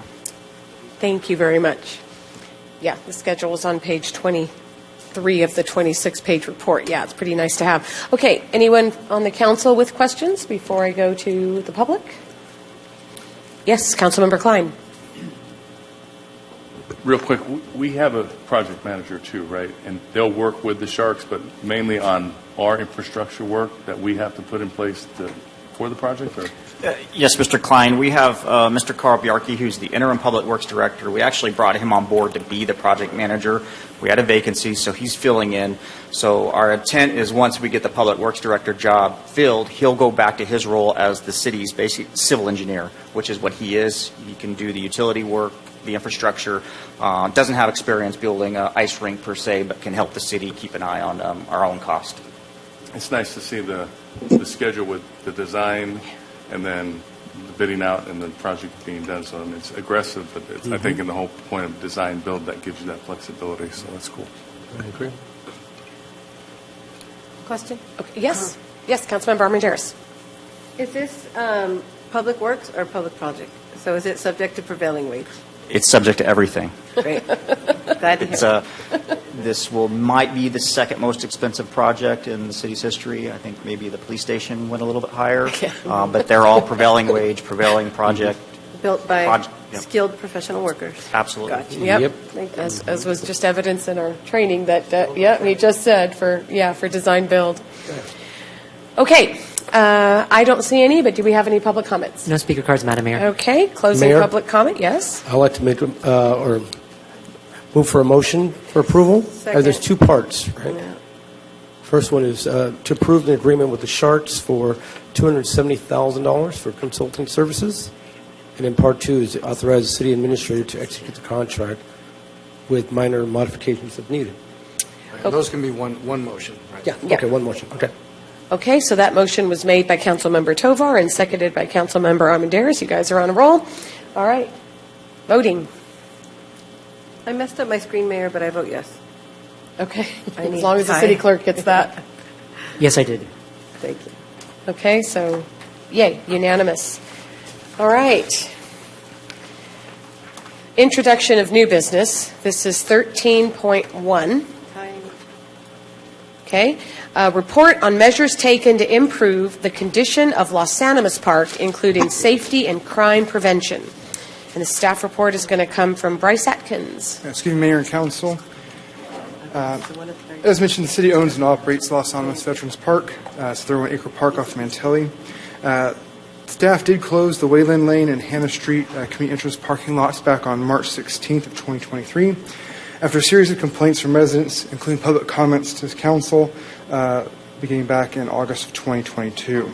Report activities and incidents in the parking lots include, amongst others, assault, nudity, and indecent exposure, suspicious vehicles and persons, burglary, drugs and drug paraphernalia, among other crimes and nuisance activities. In the staff report is a more detailed history, but the key takeaways include that there were engagement with multiple site visits, meetings and correspondence with local residents surrounding the parking lots, email update to council, procuring and installing a locking gate, and adjustment to Los Animas Veteran Park's closing hours per Parks and Recreation Commission recommendations. There was continued engagement after the parking lots were closed, including a community meeting back on March 28th and city administrator meeting with Gilroy Tennis Club back on April 10th. The reasons for the closure, as again mentioned, repeated and frequent complaints from residents living around the neighborhood and park entrances, including public comments at council meetings, and multiple contacts by residents to various departments of city staff. City staff have also observed conditions at the park, including the Wayland and Hannah parking lots, including drug paraphernalia and indecent exposure. The overriding considerations that were made when making this operation decision is essentially competing values, right, and balancing and prioritizing amongst them. On one hand, park user convenience, which is a non-essential quality of life consideration, and then protecting life and safety, which is an essential and mandated function of the city. And so whenever these two values are in conflict, staff will always prioritize the protection of life and safety above others. Additional consideration is who to assist in this case, so park users who visit on a temporary basis versus residents living around the park who live and sleep in the affected area. As far as the results of the closure, we do have comments from public safety that the closure diminishes the chances for criminals to use secluded areas. It's a proactive approach that eases the workload on law enforcement and helps to strike balance between convenience and deterring crime. Staff has received no complaints from the public, aside from a complaint from the Gilroy Tennis Club, which we'll talk about briefly here shortly. Staff has received feedback after the closure that the park is now more family-friendly and accessible during daytime hours. It's worth pointing out that prevention reduces the need to react to the act itself as well as deterring other acts, as opposed to reacting to each single violation that occurs. As mentioned, we did receive a complaint from the Gilroy Tennis Club after the closure that there was an inconvenience as far as the distance that members and players have to travel between Wayland parking lot and the Oaks parking lot, which is the next closest one. When looking at the path of travel, even though it looks closer in appearance for Wayland, it's actually only about 12 feet further. Staff has offered, despite that, to open the Wayland parking lot for tournaments and events at the request of the tennis club, but has not taken up the city on that offer yet. Available parking, there were 38 parking spaces taken out of service with those two lot closures. We calculated the capacity, parking capacity of the area, including on the street parking, that's 264. So it's about 14% of total parking capacity lost, leaving 86% available for use. Staff has checked the lots at Los Alamos Veterans Park at varied times, including around a Little League event, and plenty of parking has been observed at each visit. It does indeed create an inconvenience for those wishing to use the parking lots for Southern Park area access, but consider a minor inconvenience with the walking distance, especially when compared to the effects of the criminal activity there. We did receive a petition from the neighbors. Approximately 98 signatures were received requesting the closures to become permanent. So looking at the future of the lots, while it is a convenience to have those, the concern with crime and disturbance is there as an overriding consideration. We did look at the potential of opening lots for part of the day each day, but generates its own issues. It does allow for a gathering spot for illegal nuisance activity while it's open, and then also generates that towing issues when closing the lots. If, let's say, someone parked a vehicle there and didn't return in time for closure. So we're looking at some staff time and impound fees for those who leave their cars there a little too long. Currently, staff feels that the best measure is for the lots to remain closed and could be considered for other uses or return to parkland if that closure is deemed to be permanent. That completes the presentation. Happy to respond to any questions. Thank you, Bryce. Okay. Council members, first, we do have 12 speakers right now lined up to speak from the public. So I'm looking to, I see Council Member Armendariz is the only one that's up. Oh, you don't see me? I don't see you. Okay, I'll go to you next. Council Member Armendariz. Okay, you guys, thank you for telling me. I'll start with Council Member Armendariz. Thank you. I'll be quick. Were there ideas for what those other lots could be used for, like alternative? I don't believe any specific alternatives have been identified at this point in time. Okay. It is a potential. Was your question answered? Yes. Okay, thank you. Okay, may I go to Councilmember Bracco next? It doesn't matter. Sure. Okay, Councilmember Bracco? No, I'm okay. Okay, Councilmember Marks. Okay. When I read the report, Bryce, there are some inaccuracies. And it was mentioned 3 times in the report that there's only a 12-foot distance between the Wayland and Mantelli lots to the tennis courts. but the measurements that were given were not taken from the same entry point. However, that's not here nor there. The tennis players never worried about the walking distance. Why would we? We go out and play 2 hours of tennis, right? That really made no sense, but it bothered me that it was 3 times mentioned in the report. So the inconvenience part of this kept getting mentioned. Councilmember, are you speaking as a tennis player or as a council member? I'm speaking as a council member who talked with people that had these concerns. Okay. So I will try and keep it into the third person. Thank you. I have a question, I guess. Why was there only one email that had a complaint from a citizen about the unsafe conditions at the Wayland parking lot? No, I believe there were more than that. Let me take my notes. Do you have the exact number? No, I do not. Okay, because your report just talked about one. And then it talked about how on March 15th of this year, the date was the email was sent on March 15th, and then 13 days later, there was a community meeting held. Were any other agencies notified to go to that meeting to give input on mitigating this situation, like Little League or the Gilroy Tennis Club? I don't know. I was not I was not the one coordinating that meeting as far as the calling of that meeting. Was there a reason why those other 2 organizations weren't asked? I'm not aware if they were asked or not asked. Okay, I think it's safe to say the tennis club was not asked. So, okay, that is a concern too, because we are all, or I should say those agencies are just as much involved as the neighbors, because I can assure you there's no tennis player that want to see an unsafe neighborhood, and the safety for everyone is a concern for all of us that play over there. Okay, and then I'm not even going to talk about the 16 parking spaces. You said 13. There's actually 16. That's not here nor there either. Has the resolution to solve overnight camping at Los Angeles Park been resolved in the parking lot? We have received positive comments that as you mentioned, that the comments we're receiving is that the park has now been considered as family friendly now. So we are seeing positive results. But I mean, is there any camping still left in the park? I don't have any statistics on that, no. We have there is a habitual camper in the handball courts that refuses to leave. The Wayland parking lot group that caused all the unsafe environments over there now live in the Mantelli parking lot. So what was trying to be mitigated just moved it closer to a playground area.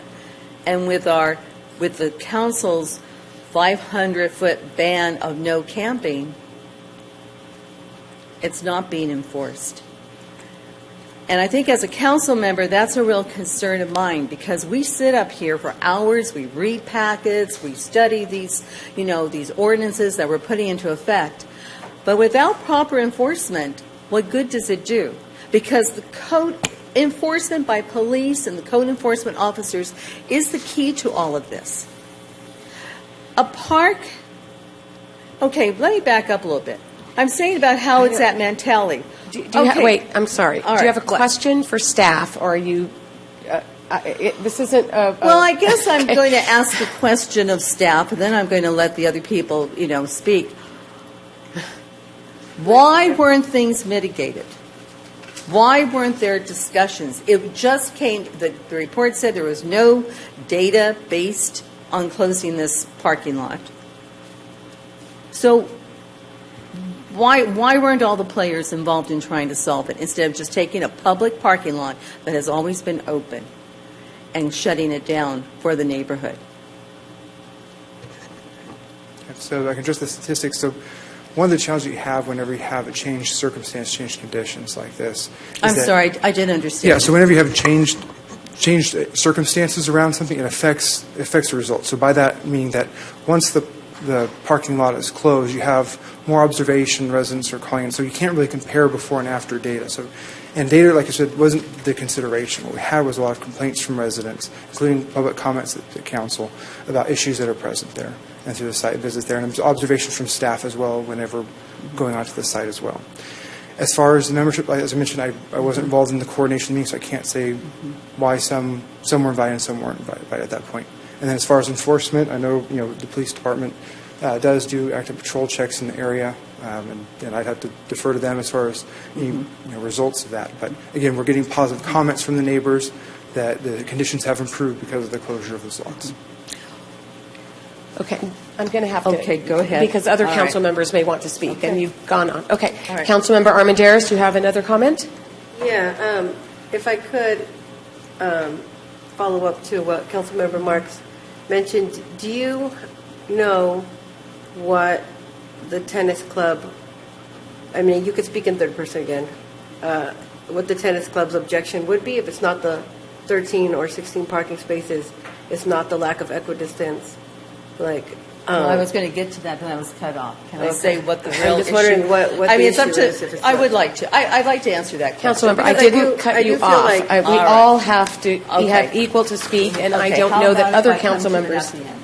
Would that be okay? 'Cause And I do have that's- a second question to that. Are there members of the tennis club that live in that vicinity, members of the tennis club. Yes, that live in that neighborhood? a few blocks away. I don't know where every one of them live. But yes. But not somewhere where it would be impacted by the criminal activity happening in those parking lots? I don't know. I can't safely answer that. Okay. Thank you. Okay, Councilmember Bracco. Bryce, Christmas Hill Park is locked up at night, isn't it? I believe so. So we don't have a problem with towing cars and stuff there, so why would there be any difference at this other park? It's just an observation as far as the partial opening. Obviously a concern for any closed parking, but that one has an established practice of that. And do we know of any other problems at our other parks at night? Same kind of problems? Nothing that I'm aware of. No? Thank you. Okay, Jimmy, did you want to? No? Okay. Okay, I don't see any other council members on my screen, so I'm going to go back to Councilmember Marks, who says she wasn't finished, and then I'll go to public comment. Okay, because that is a very good question that Councilmember Armendariz asked about why does it matter so much. I'm just going to read this. Are you reading something from the tennis club? Yes. This is not No, I'm Okay. sorry. That you're here as a council member. Okay. The tennis club is part of the public, and will speak with public.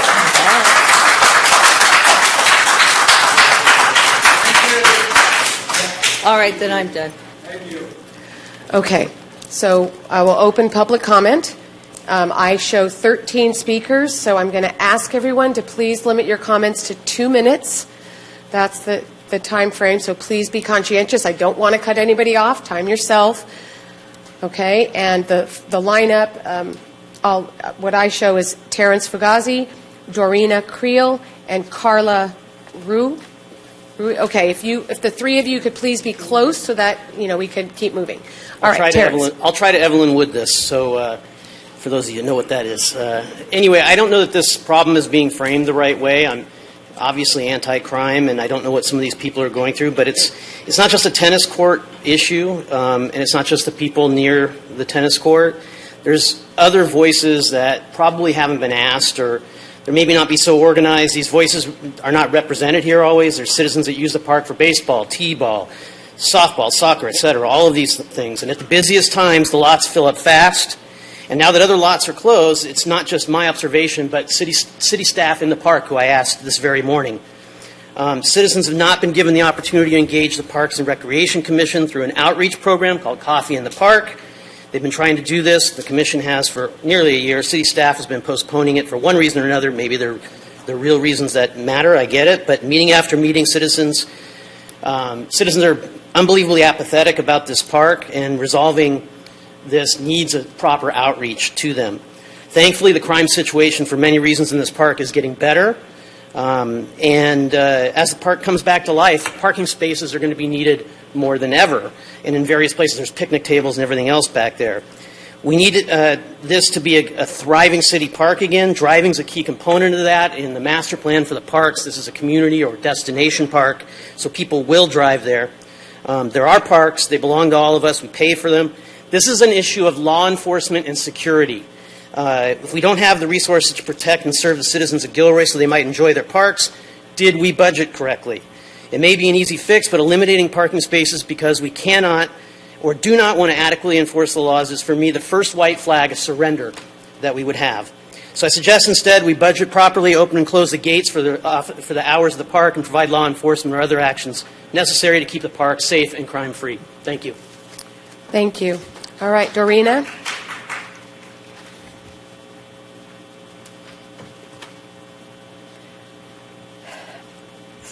Recently, the city closed the southwest parking lot at Los Animas Park. For those of us who play tennis, this has created a hardship and a level of risk and safety. We have to park our cars on the streets 1, 2, and 3 blocks away. When we are able to park in the parking lots, we are able to watch the ongoings and ensure the safety of our fellow tennis players and the safety of our cars. You know the saying, safety in numbers. When parking on the street, it feels unsettling and unsafe. Our safety is being taken away, and now you want to make it permanent. You are allowing bad actors to restrict the freedom of law-abiding, productive citizens. Rather than enforce the law and deal with the bad actors, it's easier to restrict access for everyone and hope the problem goes away. It will not. We need to push back, take a stand on those breaking the law rather than punish those who are obeying the law. There are 4 parking spots on the street 1 block away and 4 to 5 more spots 2 blocks away.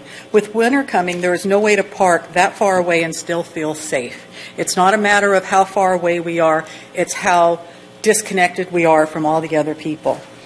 And while playing tennis, if heaven forbid anyone would ever need emergency services, how would they get to us when precious moments count?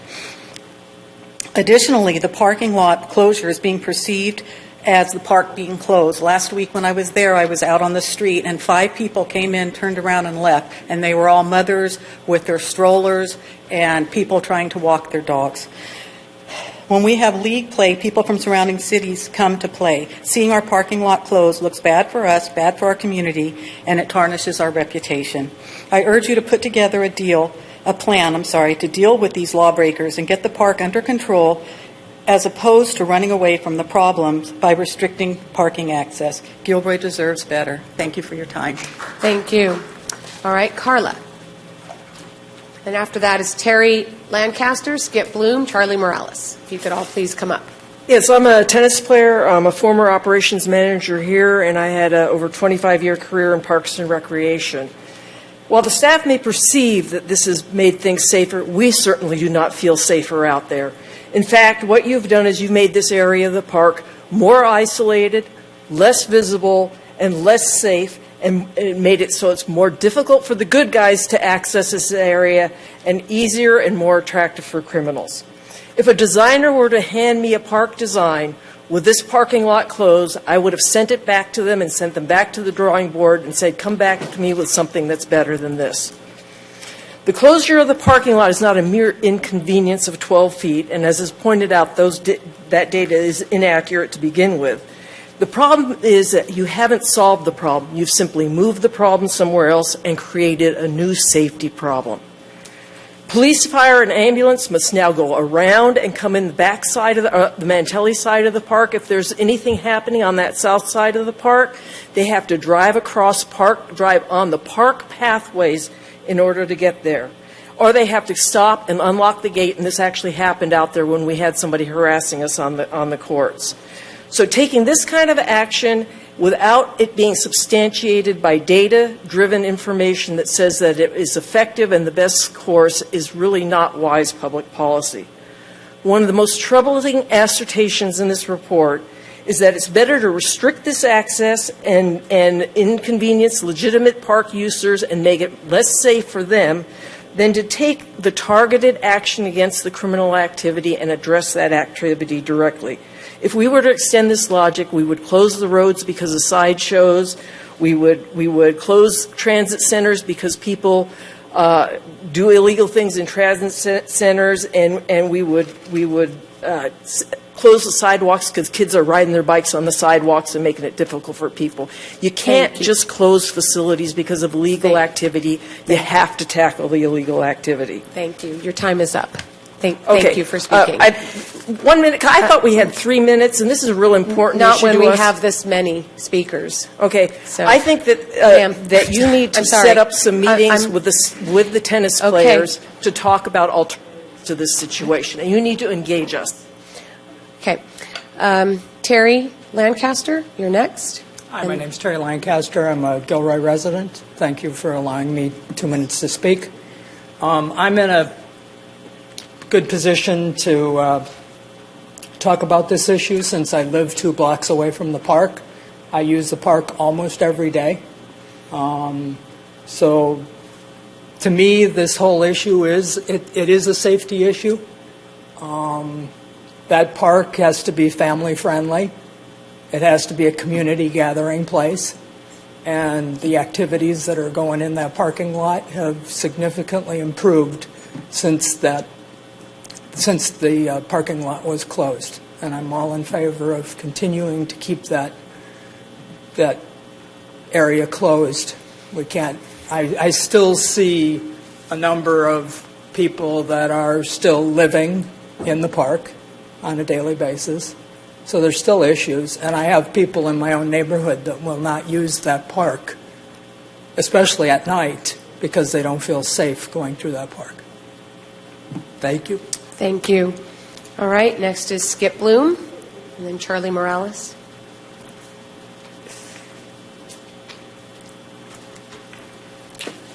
Yeah, I want to thank the City of Gilroy for locking the Wayland Lane parking lot approximately 8 months ago.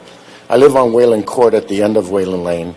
We have a balcony that overlooks the park, and I spend a lot of time on our balcony. In the last 16 years since we moved into our home, I have witnessed over 10 fights, both male and females.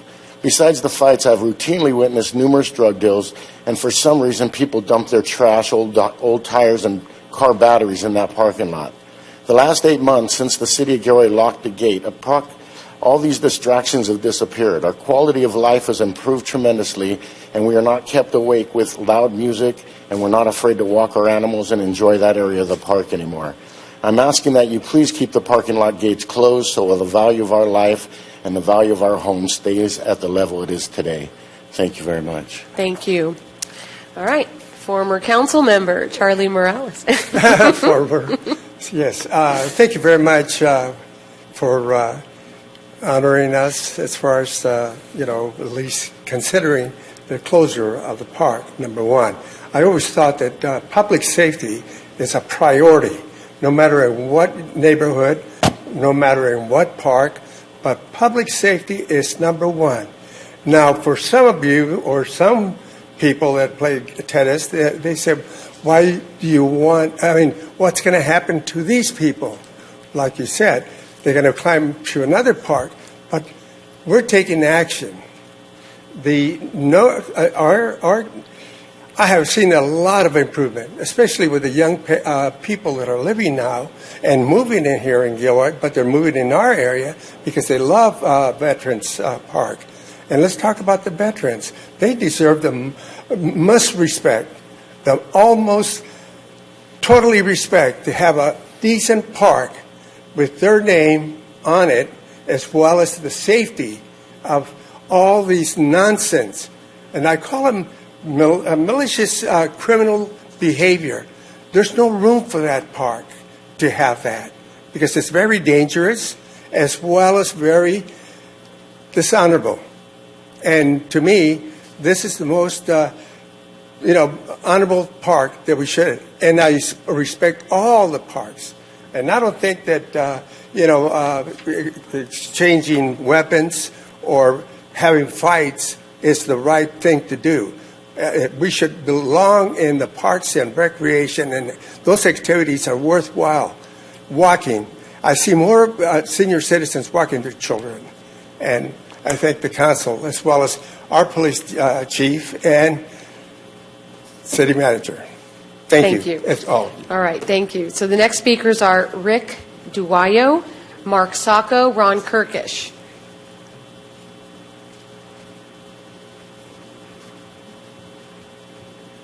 I only see one coming up, so hopefully the other two are close by. Okay. Hello, City Council. Thank you for having me today. My name is Rick Duyel. I've been a resident of 8491 Wayne Lane since 1962. I've seen everything that's gone on in the park and everything there. You know, I was approached by one of the council members about tennis there at parking, and I let her know my feelings. And, you know, I thought everything was fine because I told her my personal feelings that everything there is the park is fine. I just took a picture this morning of 4 people playing tennis, and they were fine. Everything was good. This weekend, I do volunteer work for the city of Gilroy. I cook for the senior citizens, and we had our annual picnic there. There was a big tennis tournament going on at the same time, and everybody seemed to have enough parking for everybody, and everybody went on their merry way. There was no complaints. We drove in and out of the facilities with our trucks delivering food with no access and no problems that I don't see medical emergencies, fire departments that have been getting in there all year since I've lived there all my life. The only other problems that I've seen is just all the riffraff and problems that I've seen the last few years. I lost my son 7 years ago to a drunk driver. I have a grandson that plays every day on the streets. What I go through, I don't want to wish upon anybody here. I've had people spin donuts in front of my house, and I live 15 feet from the entrance to the park. I've seen them run into the park and drive out at exceedingly amounts of speed, hit my neighbor's car, and threaten everybody's life that tries to walk a dog or is a senior trying to cross the street with kids or anybody walking their dogs to the park. I mean, I don't think I have to say any more. It's just right there, the writing on the wall. Let's open our eyes a little bit more and direct all our grievances and you know, I guess our gripes to making this thing work. I mean, maybe if we all volunteered in this stuff for the seniors who are completely neglected in this, you know, since they're shutting down the facilities, and this is a once-in-a-lifetime thing we do for them. Okay. Thank you very much. Okay, Mark Sacco, followed by Ron Kirkish, and then Michael Viguera.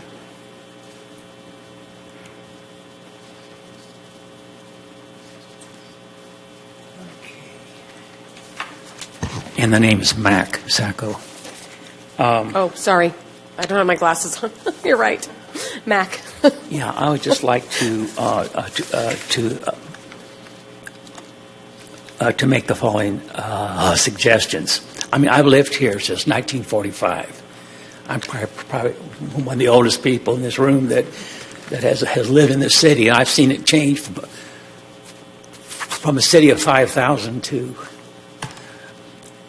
what it is today. And I live about 3 minutes from the park, you know, if I walk from my home on Lawrence Drive to here. So I've used this park for maybe 55 years. And so I know the issues. I've seen things that have they. Anyway, I'd like to suggest that the staff of parks and police and other relevant departments in the city meet with representatives of the tennis club and other groups to review and discuss the parking lot closure and consider other options to effectively address the problems. And I think an action plan should be developed to address the issues while preserving the public access and not creating a safety hazard for the tennis players and others who park there on a regular basis. And the action plan should include a monitoring and a follow-up plan to assess the effectiveness of the action plan, and which is supported by objective information or data, and to implement other strategies if needed. You've got 10 seconds if you Thank need it you. because it started. Okay. Thank you. Okay. Ron Kirkish, Michael Viguera. Good evening, Mayor, Council, and community. Originally, my thought was I used to play at tennis at that court, and I like the fact that I could park my car and I could see, while I was playing tennis, I could see if anybody was messing around, what was going on. And I feel that this is probably something that tennis players would like too. However, I've been listening to some of the other people that live in the area. So there is an issue, I think, that we need to consider too, of safety. I think that's a serious condition. Do we want to turn, however, the original lady that spoke said, are we going to close everything and let them win, so to speak? I don't think that's the way to do it. I think that we have to have more enforcement. Let's get out there. Let's get code enforcement out there. Let's get police out there. Let's monitor this. And if that stuff's going on, don't punish the tennis players. Let's go after the bad people. Let's fix it. Thank you. Thank you. All right, Michael, followed by Jeff, followed by Araceli. Good evening, City Council members. My name is Michael Vaquera. I'm a father and husband and also a Gilroy Little League baseball coach. I share my own perspective before I go into a neighbor's statement. I'm here to read for him tonight. There's been no issues with the Little League Association in Gilroy with those parking lots. I would just add that. But again, I'm here to read a letter from my neighbor and good friend Art and Francis Gomez. Dear City Council, we have lived here in Gilroy for 46 years next to Las Animas Park. Since then, we have had car break-ins. Our house was burglarized 1 week before Christmas, where most of our gifts were open. The 4th of July holiday is horrible with all the trash people leave, plus the fires we have to put out. Our travel trailer has been vandalized. Batteries, propane tanks have been stolen. People parking the RVs next to our house. Homeless people living in their car. We set a time in the parking lot. Cars speed in and out of the parking lot. People doing donuts in their cars. Loud music throughout the days. Also loud music in the middle of the night. I have memorized the non-emergency numbers for the police department. Every afternoon, workers will gather to drink beer and listen to loud music and then speed out of the parking lot very fast. We know there are not enough police officers to patrol the parking lot, but ever since the gates went up, it's been so nice and quiet in our neighborhood, and now a lot more families use the kids' playground. So please keep the gates up so we can get some well-deserved sleep. Thank you, Art and Francis Gomez. Thank you. Thank you. Okay, Jeff Anderson, followed by Araceli, followed by Brian, and then Richard. Hello, I'm Jeff Andreessen. I own a home right on Los Animas Park.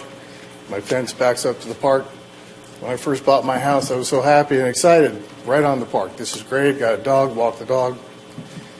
Since then, I noticed this parking lot right on Hannah. It's dark. It's not well lit. Numerous cars hanging out in the parking lot late at night, making noise, doing all sorts of unlawful things. There's many motorhomes that actually park and live there. There's trash everywhere. They never clean up. They're loud and noisy. Living next to this park, there's been shootings, there's been stabbings, and it's due to this type of people that reside in these parking lots. Shortly after I moved in, my house was burglarized and vandalized. So I feel for my safety. I feel, worried about going into the park. So basically, I'm sorry that these tennis players might have to walk a block or two, but I think if they had their houses vandalized or they feel for their safety, they would also agree to close the parking lots. Now that they're closed, we do notice it's much better. It's a nicer place. We don't have as many problems. Thank you. Thank you. All right. Good evening, everyone. I hate being up here, not because I dislike seeing all of you. I like seeing all of you, but because every time I've been up here, not because of I want to, but it's a need. And so today when I speak, I'm speaking on behalf of my 9-year-old and my 7-year-old. I came to you over a year ago asking that a solution be found for the issues that were surrounding Las Animas Park. And yes, Hannah and Arnold primarily. But as I spoke to neighbors, because I will talk to whomever wants to talk to me, I found that the issues that we were having on our side were the same that they were having on the other side. Now, I'm here because it would be very selfish for me just to consider the parking lot on my side. No, when it's affecting everybody else. Parking is not an issue. I myself went out there one day when Little League was occurring just to take count because my husband's a Little League coach and I was out there, so I took inventory of the parking spots, and not at 9:30, not at 10:30, not at noon, not at 1:30 was there not a parking spot available. So when somebody used the word winning, I'm not trying to win anything. All I want is the safety of my kids. All I want is our quality of life, our mental health. That's what I'm here asking. That's what most of my neighbors are here asking. Some of them who are not going to come here before you because it's very nerve-wracking, but they're here. They're asking for the same thing. So again, do it for the children, do it for the community as a whole. I am their front and center. I see the families walking through. I've had conversations with older women who say, you know what, 3 years ago I wouldn't come because I would get intimidated by whomever was in the parking lots and was consuming drugs and drinking and doing all kinds of illegal activity and crimes, and that no longer exists. And because of that, more people are utilizing the park. Thank you. Thank you. Okay. Brian, followed by Richard, followed by Bruce. Hello, City of Gilroy. I just want to point this out. I love the City of Gilroy. I love tennis every day. I just work out every morning using those courts. The thing is, I just wish, the thing is, I like you guys closing it still. You open the courts at 7:30 in the morning and you close them, I don't know what time. But I just think that should be the same thing with the gates there, too. And also, I want to make a note. I have a friend who's disabled. I just think those handicapped parking lots should be there and just make it much easier for my friend to walk close to the parking lot, to the courts. For me, like every morning, I always work out every morning playing tennis, and playing matches on Mondays, Wednesdays, and Fridays, Saturdays. I just like to bring my gear, like my ball machine. Just like park there, bring my gear in so I don't have to walk that far. And I agree with with those homeless people in the handball courts. All I'm saying is, I just think this will just help us get the parking lot open again, and just any offense, like tennis offense, or any offense like Little League baseball, you guys said, any picnic offense, like the Mardi Gras or anything. I just think that those parking lots should be open just from 7:30 on till it closes, and if some people do come in, and if we close them, just tell them get out, and and all I can say is tennis strong, tennis forever. That's all I have to say. Okay, Richard Anderson, followed by Bruce Serpa. Hi, I live near the parking lot with Hannah. The house is right against the park. We do have a child's playground right behind the house. That's right next to the parking lot. Kids that are there get harassed by the people in the parking lot doing drugs. They yell at me when I walk through. They harass you. They'll make you feel comfortable. That access right there is also access for cars to come in there at night. They drive into the park to the jungle gym and create a big hassle. If you ask them to be quiet, then you're a target.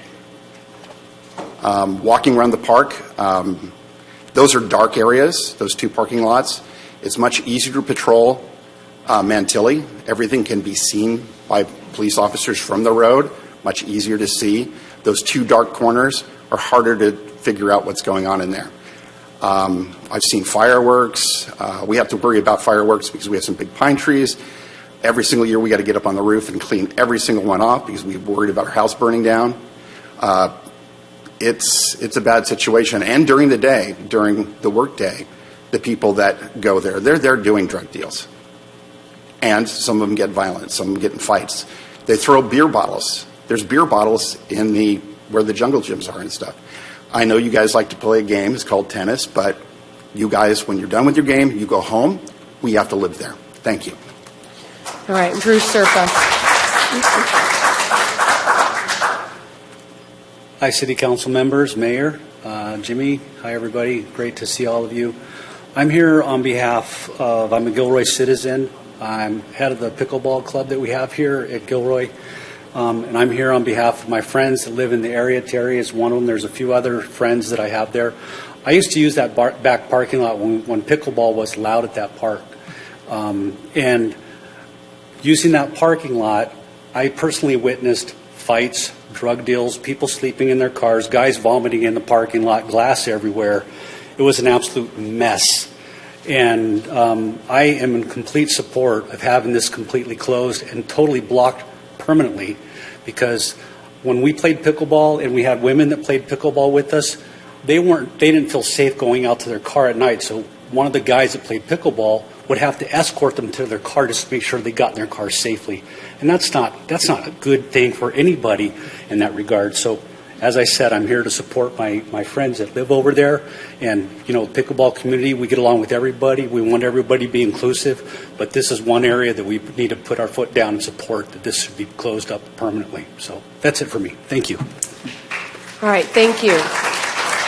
Okay, seeing no other public comments, I'm going to close public comment and come back to council, bearing in mind that this is just receiving this report. There's no action here, but certainly it would be appropriate, right, for council members to give any kind of, do you want any kind of direction, Jimmy, or just receive report and end it? What? Well, the city staff's intention is to leave these lots closed. So if that is a policy decision that council would like to discuss at a future meeting, I would take that direction in return. Got it. There was a few people in the public who asked about community meetings. Like, were there, I read in the report something, but how were they announced if there was community meetings? And can discussions be had regarding like tournaments or special events? Yes, we did include in the staff report that we made available to the tennis club that the lots were available for their use. We would give them keys for big events, tournaments, activities on the weekend. But to date, we haven't been asked for that request. And concerning the community meetings, it has been a while. It's been over a year, so I really couldn't tell you factually how we advertised for that. But we did have good attendance. We met, and then we individually reached out to both clubs to meet, and we did that as well. So we felt like we were able to get that input. Thank you. Councilmember Bracco? Oh, you're on You're there. Oh, okay. Sorry. Okay, so staff's position is to keep this closed. There would need to be a council majority asking for something different. Okay, Councilmember Tovar? Oh, no, I was just going to say that, I thank everyone that came here tonight to speak. And for me, obviously, and I've had a chance to talk with a lot of the residents in the area, and that, what I heard, and I think it's the most important thing, is public safety, especially for our children that live in that area. So I'm going to move to accept the report. I know it's not a motion. Right. Yeah, there's no motion necessary. No, it's a matter of does somebody want something different to come out of this or keep the status quo? Well, Councilmember Marks? Oh, I thought, did you want to talk, Councilmember Klein? I do appreciate everyone's comments tonight, and I know exactly what all of you are talking about. We have lived it. Believe me, we played there since the 90s. We have seen everything. I think where I'm coming from is that I don't want to see facilities closed down because of bad behavior. I want to see the bad behavior mitigated, and you get rid of it. Because when you start allowing it, you're having a certain element that just thinks they can do whatever they want. When all of you were up here describing what your families went through, I was sitting there thinking of every single incident that we have lived through similarly to you. But if it's going to happen there, it's going to happen elsewhere in the city. And my bottom line is, I don't want to see it happening anywhere. We have to put a stop to it.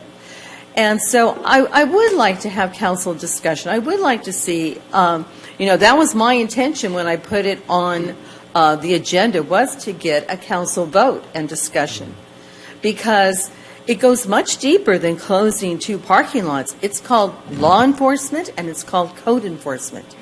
And I think maybe if we all hang tight together, that is ultimately what we want to do.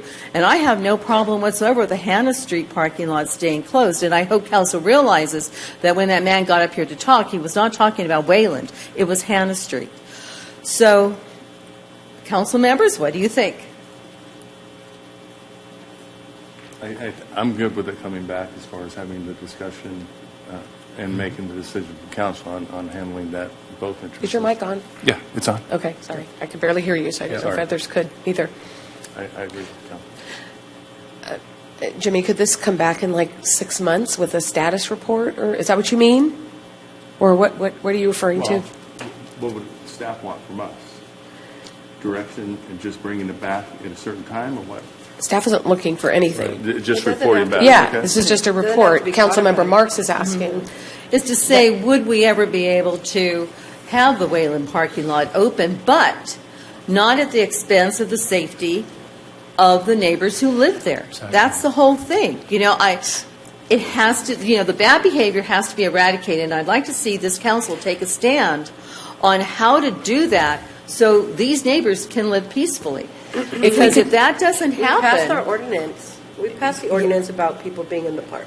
Exactly, and it's not being and enforced. We funded our police department. Yes. At the request of the police department. You're right. So where's your solution? My solution is we have to have a really tough conversation about why code enforcement and law enforcement is not going in. We have a no camping zone in all of our parks. Why is that being allowed? But half of these residents who spoke talked about how much better it is now. All of the improvements as a result of this because gate it's closing. moved away from their houses.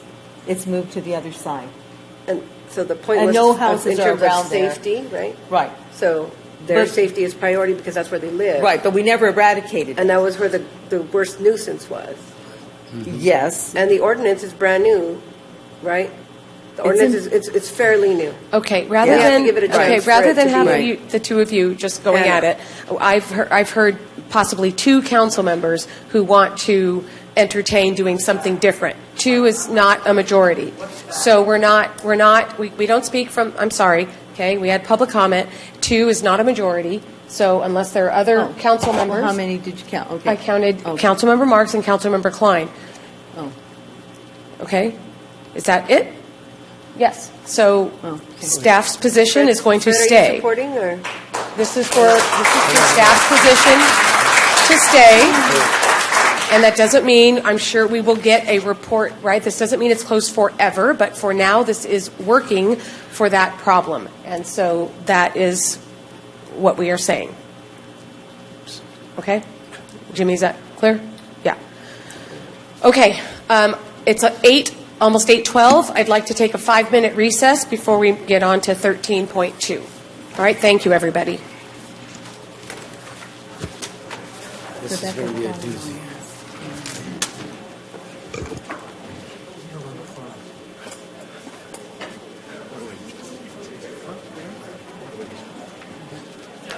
Hey there, how are you? I'm doing good to see you. What happened? Oh, sorry. There we go.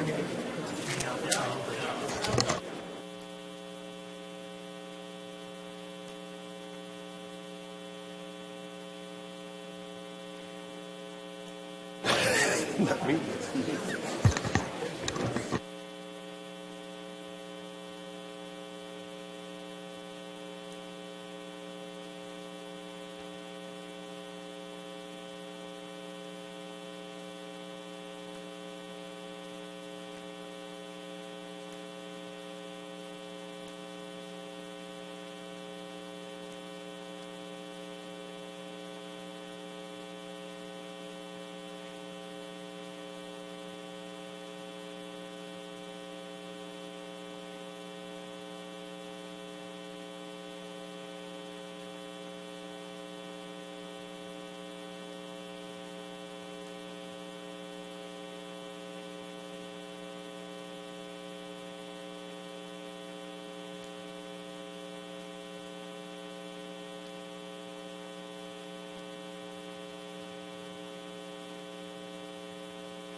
All right, I'm going to reconvene the council meeting, everyone, and we're on item 13.2. It's 8:19 p.m. Sidewalk vending permit fee and supervising code enforcement officer. All right, the staff report is coming from John. Go ahead and take it away. Good evening, Madam Mayor, members of City Council. John Biggs with your Community Development Department. We have a presentation, sort of a two-part presentation for you this evening on the proposed fee for the sidewalk vending permit application, and then a request for supervising code enforcement officer that will be given by our Community Development Director, Ms. Goy. So just a little bit of background from the council. You worked very hard to get us to the point we're at today. Back in the 7th of August, that was a point at which you introduced the ordinance for sidewalk vending. That was after a lot of work and effort on the part of the City Council. You had workshops and study sessions in addition to a couple of meetings to discuss that ordinance. And then at your meeting on the 21st of August, you actually adopted the ordinance and it became law, or it does become law on the 20th of September, this Wednesday. As you've noted in your packet, we are proposing two fees for a sidewalk development permit application.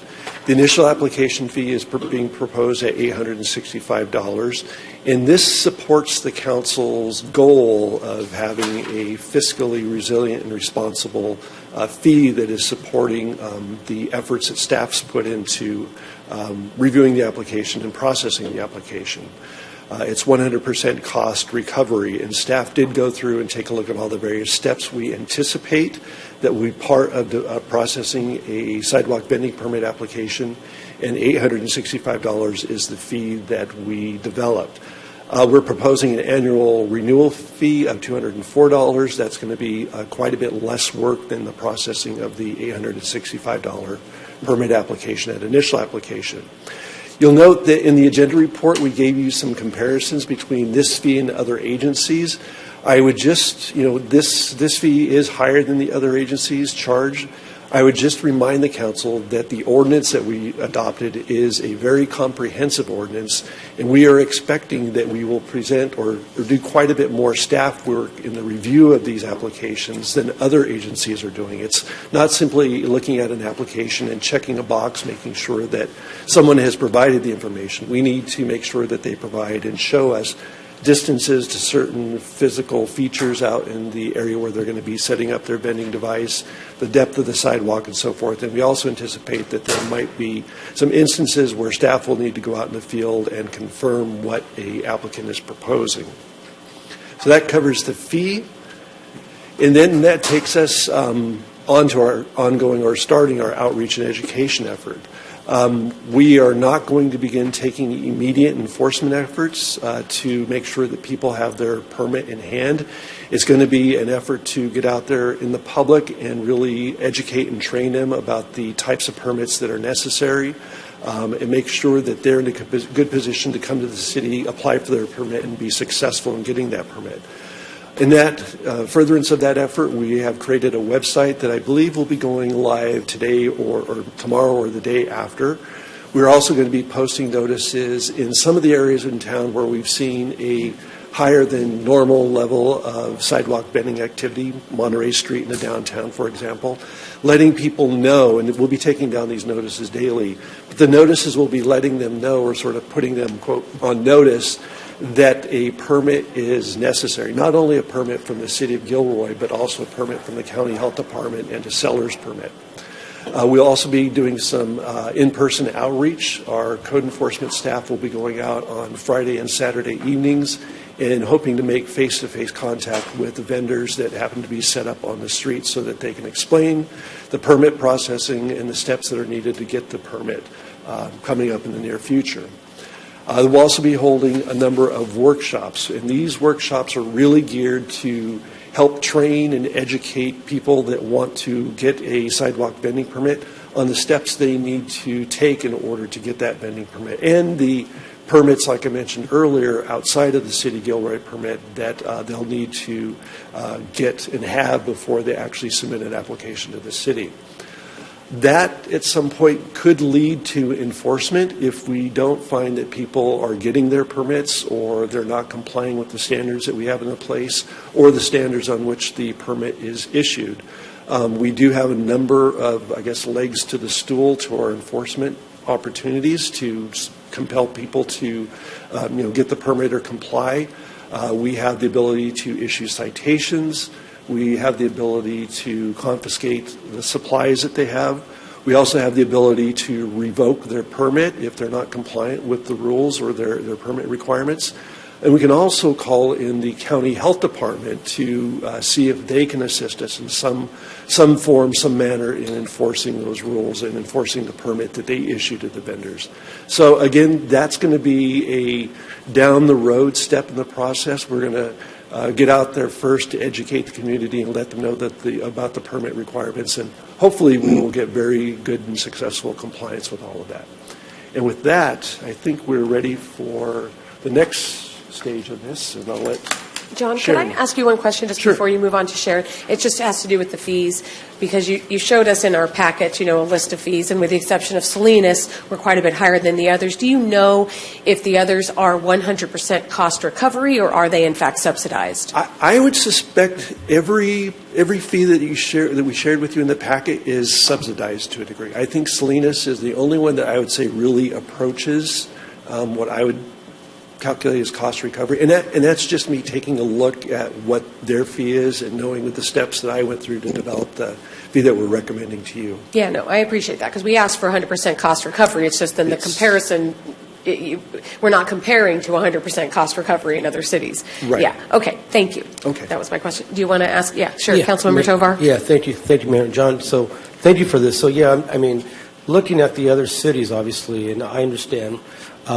your explanation of why our cost is so high, but then you look at a city of San Jose that's, 10 times better than us, where their program is for 2 years at $500, right?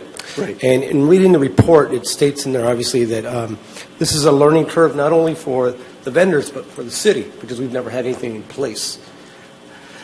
And again, my hope is that wherever we go with this, that we're going to give vendors the access to do everything the right legal way, right? Where if we have a cost of over $1,000 for 2 years, in reality, who's going to go and apply for permits and not sort of do it the illegal way? I'm just throwing that out. So my question for you, in thinking about the cost, and because I know other cities do this, have we looked into some sort of incentives to help support this program, where other cities are doing some sort of incentive from the general fund to say, you know what, pilot year, first year, this is what we're going to charge you.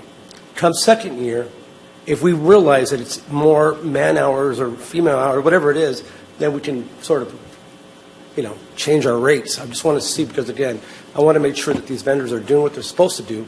But again, if it's a pilot program and the city's trying to learn how to go about this, I don't see how that's a win-win, Yeah, well, the reason I put that in the agenda report, I expect that the first applications that we process is going to be the learning curve for the city. When we developed the fee, I was trying to look at it as if we were processing an application with all of that background and all of that knowledge. We've been processing the permits for a year. So I just wanted to make the council aware that there's a little bit of a learning curve that's going to take place here. But the fee reflects the actual time that an experienced staff member processing an application will take. And we don't have any incentives. We haven't wrapped that into the fee that we're recommending. We wanted to bring first the fee that's 100% cost recovery, and if the council gives us direction. No, the council didn't. Yeah, the No, council I'm just didn't saying ask for if they- incentives for Correct. this, so that shouldn't be something we're talking about unless there's a council Right. majority that asked for that. Don't close it down right off the bat. No, I I'm not agree with closing you. it down. I'm just saying that we didn't ask for I'm just bringing something up because, Yes. again, I want to make sure that we're doing everything to help them, but making sure that they do everything legally, doing it the course. right way. And if I understand we didn't ask for incentives, but I'm saying that maybe that's a way of saying, you know what, this is what we're going to do. Make sure you guys do everything the right way, and if you don't, then we enforce it. So Yeah. again, I'm just looking at I think that goes without saying, Yeah. but yes, okay. Councilmember Arderas, is this on the fees? Okay. So, the cost recovery model, is that applied to all of the various departments or or programs within code enforcement? I don't know about code enforcement specifically, but other permit application fees that we have, that's all based on a cost evaluation or analysis study that supports the fees that we do have in place, things for like design review or use permit application approval or architectural approval. So we kind of looked at a similar way of evaluating the fee as those other studies had. It's similar, but is it also 100% cost recovery? This fee that we're recommending, yes. No, I mean the ones that I'm referring to. I wasn't Building, part of the planning, discussions business. for the adoption of those fees, so I don't know if there were specific ones where the city council said we're going to subsidize those in some way. Jimmy can answer that, he says. Thank you. Councilor Armendariz, years ago, the council adopted a policy about what level of cost recovery goes for certain types of permits. So for things like recreation or activities, it's a lower threshold. I can't tell you exactly, but the majority of the permits from planning and building are based on 100% cost recovery. So that's been the Planning and building. Yes. Okay, but weed It's abatement. actually contained in the municipal code. I'm sorry to interrupt, but there's a whole list, as Jimmy says, of different fees and different levels of cost recovery. Okay. Because I see the ones that are quoted in the staff report about blight, weeds, garbage, this new smoking ordinance, and I'm wondering, is it fair? Are we being disparate in how we're treating the vendors, or are we asking them to shoulder the fees or the costs incurred by any of these other code enforcement issues? Because the fee looks excessive. Looks incredibly excessive compared to what other cities are charging, and my concern is that it be prohibitive, right? And I don't think that should be by design, because it's not fair treatment. Right? If I can. I don't know if Jimmy wants to answer this. I just know that from a council standpoint, we directed staff to come back with cost recovery. We said we're not subsidizing. What I see in this report is a one-time fee that looks high. The rest of the time, it's $204 a year. And this is for people to set up shop without any rent, without any, they're using public space to begin with. So I don't see it as something that should be subsidized. It's not something that the council directed should be subsidized. So I appreciate staff coming back with the full cost recovery, and that wasn't the point of my question. It's whether or not the cost for other type of enforcement is being folded in terms of the cost recovery. It is not. Okay. Thank you for that clarification. Thank you. John, before you go any further, I'm just wondering, how many Friday and Saturday evening hours outreaches will you do? We're looking at probably 2 or 3 opportunities to get So there. they say 2 or 3 weekends? Yeah, 2 or 3 weekends where our And then code after enforcement staff- that, they'll have workshops set up for them? Then we're going to have workshops, and we've been reaching out to our county health departments so that they can be part of these workshops and people can learn firsthand from. And then how many workshops do you see us having? I would say 2 to 3, but we would be available, to attend at the invitation. Other locations where people might feel it's beneficial for us to be available and answer questions and give them And then the information. vendors will be able to still keep doing what they've been doing while all of these workshops are going on, correct? Or how is that going to work? We expect that once vendors learn that they need a permit and the steps they'll need to get through the permit, that they will stop vending, and they will go through us, be reaching out to us at the staff level, trying to get those permits in hand so that they can operate legitimately with approvals. So realistically speaking, when would a vendor have to have all the permits? Realistically. I would say towards the end of October, we would expect someone to be operating with their permits in hand. Okay. We could get feedback from some vendors that say it's going to take a little bit longer than we had anticipated to get our permit from the county health department. I also believe that's going to be a vendor's highest hurdle to jump. And we can adjust if need be. But we are going to be expecting people to at least be applying and going through the process. So the to get health those permits. department permit is on top of the $800 and some dollars? Yes, there is a health department permit Because that's that's required. not the city. No, I know Yeah. that. Health department permit that's required. I'm just trying to get a handle on how much the vendor's going to have to pay. There out of is pocket. a business license that's required, and then the state seller's permit that's required, but there's no fee for the state seller's permit. And for the county health permit and the business license, those are on sliding scales. Health departments, depending on the type of activity you're conducting, for the business license, it's based on gross receipts. So. Okay, Councilmember Klein, okay, Councilmember Tovar, and then the staff has not finished with their report. I started this because I just wanted the question on the fee, but, okay. Just real quick on what will drive those workshops? Interest, or are you just going to put them out there? The first 2 or 3, we're just going to put them out there and try and get the word out as broadly as possible that these are opportunities to learn about the permits necessary for getting a sidewalk vending permit. And the question I have, because again, a restaurant, whatever it is, you can't open something without health permit, any of those types of things. So my concern is, if they're still vending, yet they don't have a health certificate, what's the trigger in the sense of that you're allowed to finally get that permit? Should all these 5 or 6 items be in hand so that here's a $865 check and here's all these items? Give me my permit. Is that how it's supposed to work? And then I can vend? We are going to not accept a city application until they have the health permit, their seller's permit, and their business license in hand. Those are going to be the 3 punches on your ticket in order to get through the front door for.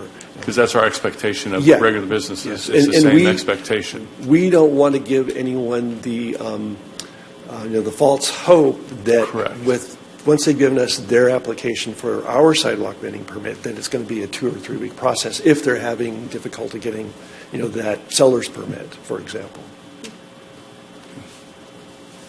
Okay, Councilmember Tovar. Thank you, Mayor. John, and my colleague next to me just trying to answer the question, or ask the question I was going to ask, but in regards to the outreach efforts, who's going to be leading that? That will be, there's some ongoing discussions in the department, but it'll be between our building official and our code enforcement staff. And I'm sure our director would probably be involved in that as well. So I guess you know what I'm going to ask next. Do they speak Spanish? Yes, we will have. If they don't speak Spanish, we will definitely have translators there like we did for the workshop we held. Okay, and I asked that, and again, looking at sort of the efforts here, when you say in-person outreach, evening hours on Friday and Saturday, walk me through that because that's when they're working.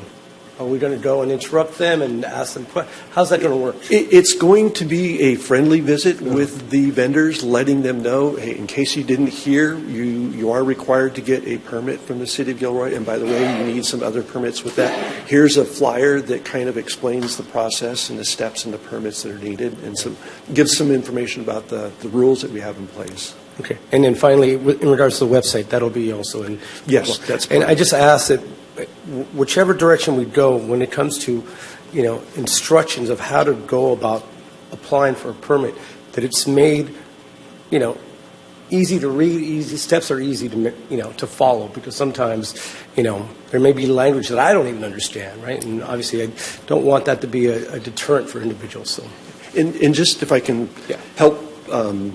Give you a picture about what the efforts are. We are providing a real simple site plan so that they can show us where their vending locations could be, distance, how deep the sidewalk is, how far it is away from different things. So to make it easy on them. Yeah. No, and I say all this because again, if we're doing everything that we need to do and they decide not to apply, then they'll need to move on, right? But okay, thank you. Okay, thank you. Sharon, you're on.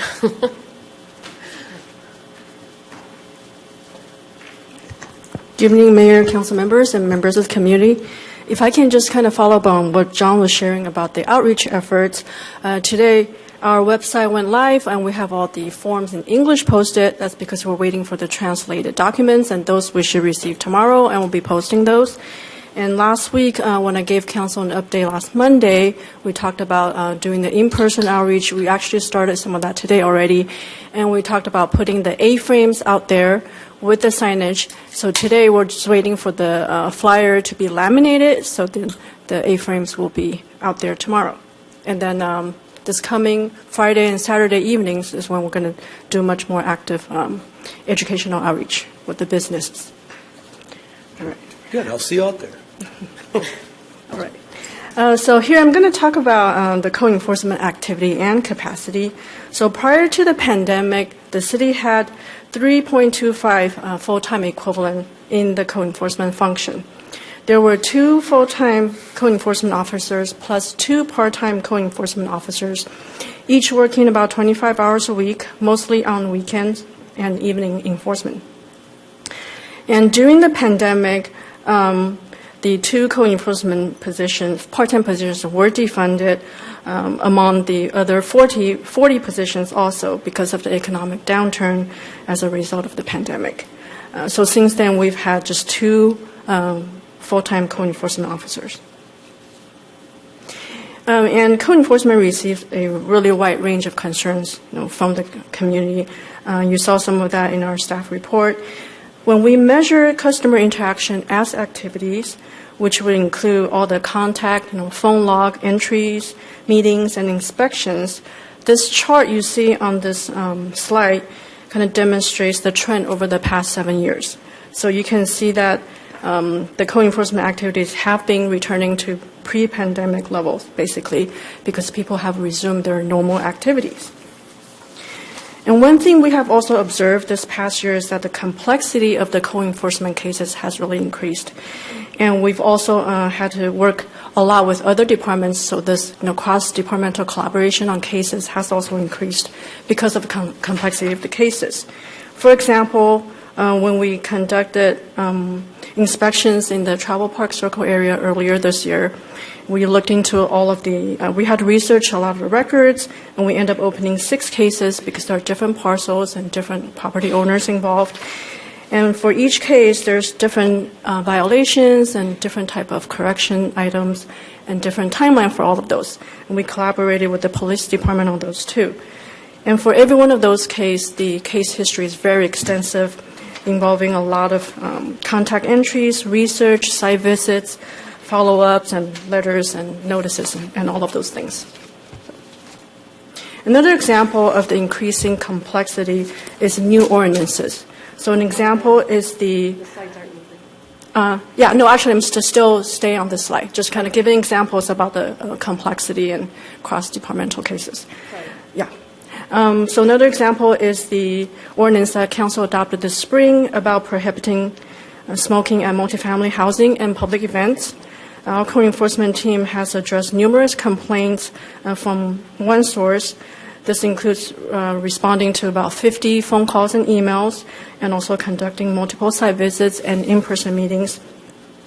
And staff also had lots of discussions with management, so we can really analyze the ordinance and the situation, explore the possible ways to resolution. And most recently, the sidewalk vending ordinance Council adopted, has pretty involved and detailed requirements and standards. So to fully implement and facilitate all of these complex programs and to address, the workload returning to pre-pandemic levels, staff recommends adding an advanced level code enforcement position to really expand our expertise and our capacity for the whole code enforcement function. And one aspect I want to highlight is that code enforcement activities involve many procedural requirements, and there's timelines and documentation involved. So it's pretty time-consuming. And for a typical code enforcement function in the city, there's generally a supervisor position that helps to prioritize those activities and also ensure the procedures are being followed all consistently, among the different cases. So a senior staff member can really help with that, and that's going to take me to my next slide. So during the council meetings where we were developing the sidewalk vending ordinance, we heard council's direction and the priority on enhanced enforcement efforts. To achieve this council priority, after we analyzed the activities I just talked about and the increasing complexity, staff recommends adding a supervising code enforcement officer position. Staff believes that this resource level, now with 1 supervising code enforcement officer and 2 code enforcement officers, staff believes this provides a basic level for reactive, complaint-driven enforcement efforts. And most jurisdictions operate on a reactive model of code enforcement. And this function is typically funded by a general fund because it serves the entire community. And going back to Councilmember Armandero's question a little bit earlier, the reason we have a fee for the sidewalk vending because it's a permitting element, of this function. But overall, the function really overall, is responding to complaints from the community, and those are generally just funded by general fund.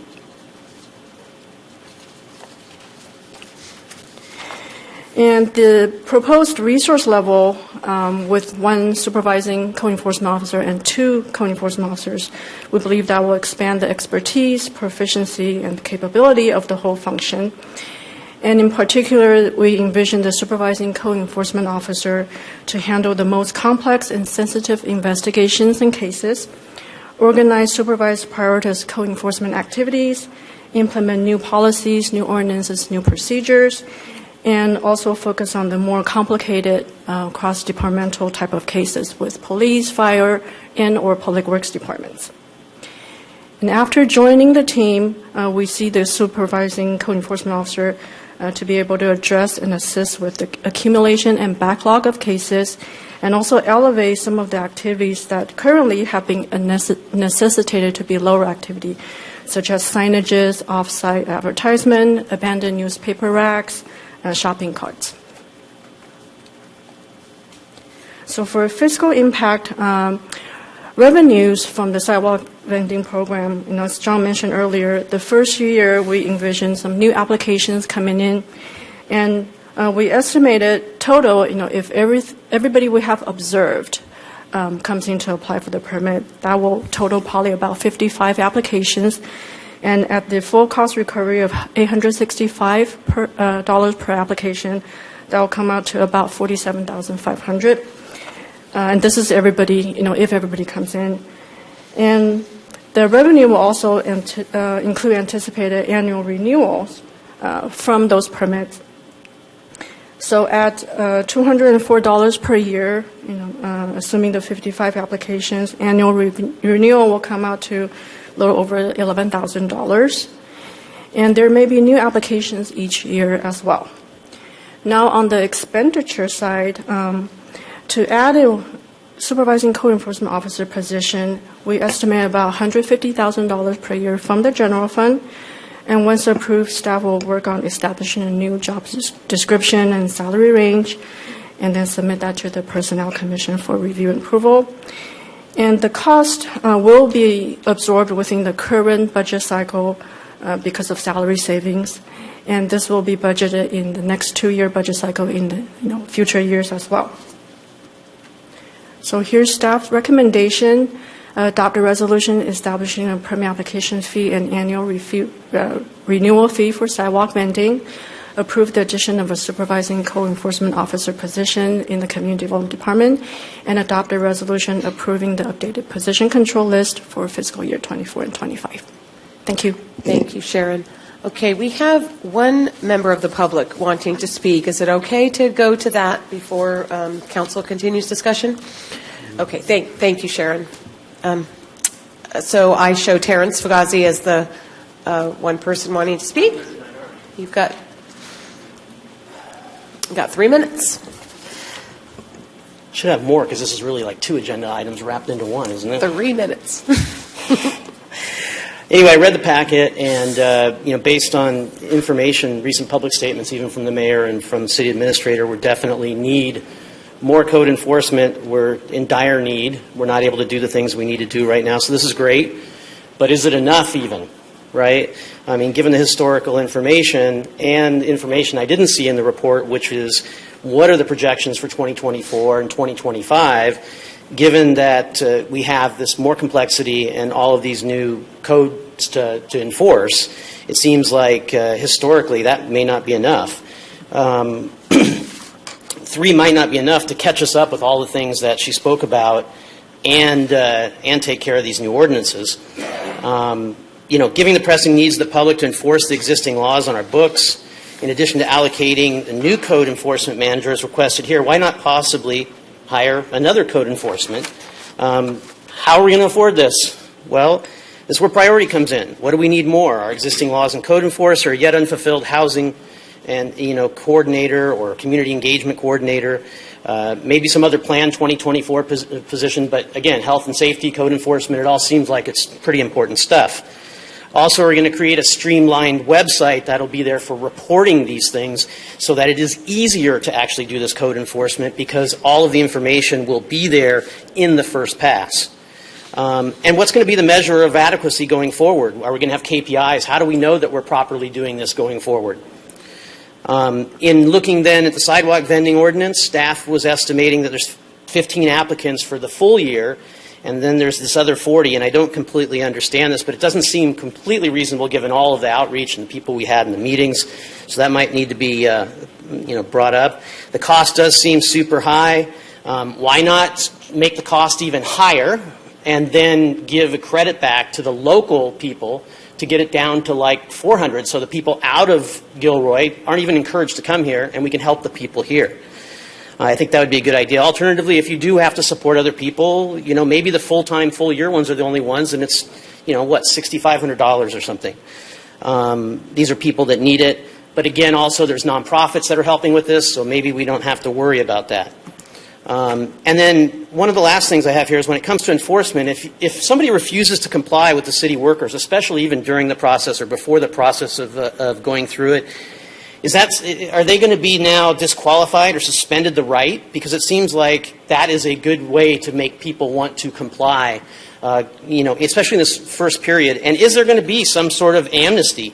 Because it sounded like what I heard here is there's going to be some amnesty because people are in the process or we don't really know. When is it really going to be enforced for real on the people in the city? Thank you. Thank you. All right, that concludes public comment, and now it's brought back to council. I don't see anyone on my board again, but I'm sure. Okay, Councilmember Tovar. Thank you, Sharon. First of all, I want to commend you guys because just looking on the online application, the FAQ, the checklist, the flow chart, very well done. Right, easy to read. I mean, it's good. So I commend you for that. The only question. Thanks to John for that. Yeah, thank you, thank you. That's very, very, very good. And obviously, I know it's going to be in Spanish. That's good. It's great. But a question in regards to when somebody submits an application, what currently is our turnaround time for somebody to get an answer?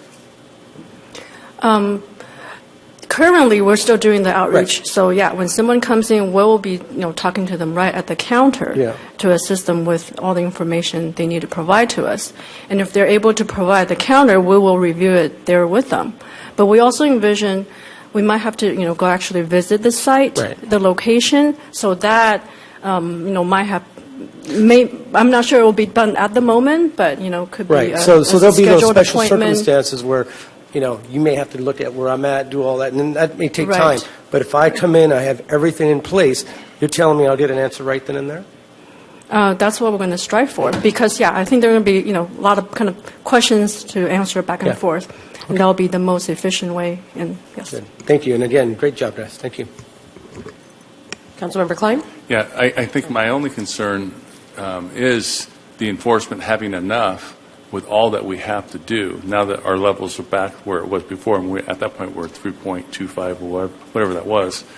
I'm glad we're adding a third, and all three positions are full-time, correct? Correct. But I'd even be open, at least suggesting, and something to consider, but even 2 part-time that would be able to come underneath and support that, just if the need's there. That's all I was, in my mind, just thinking about enforcement and just making sure everything's being done with all the different things we have to consider.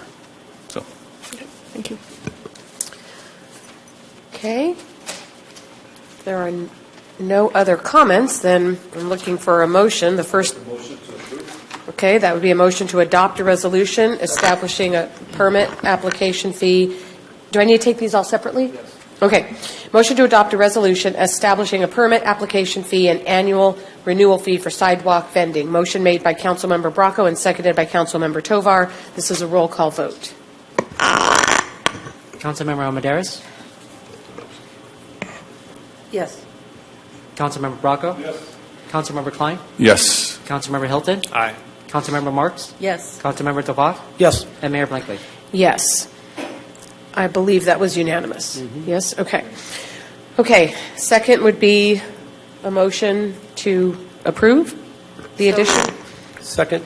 Okay, this one's made by Councilmember Armendariz and seconded by Councilmember Tovar to approve the addition of a supervising code enforcement officer position in the Community Development Department. And this one is a digital vote, so you can use your screens.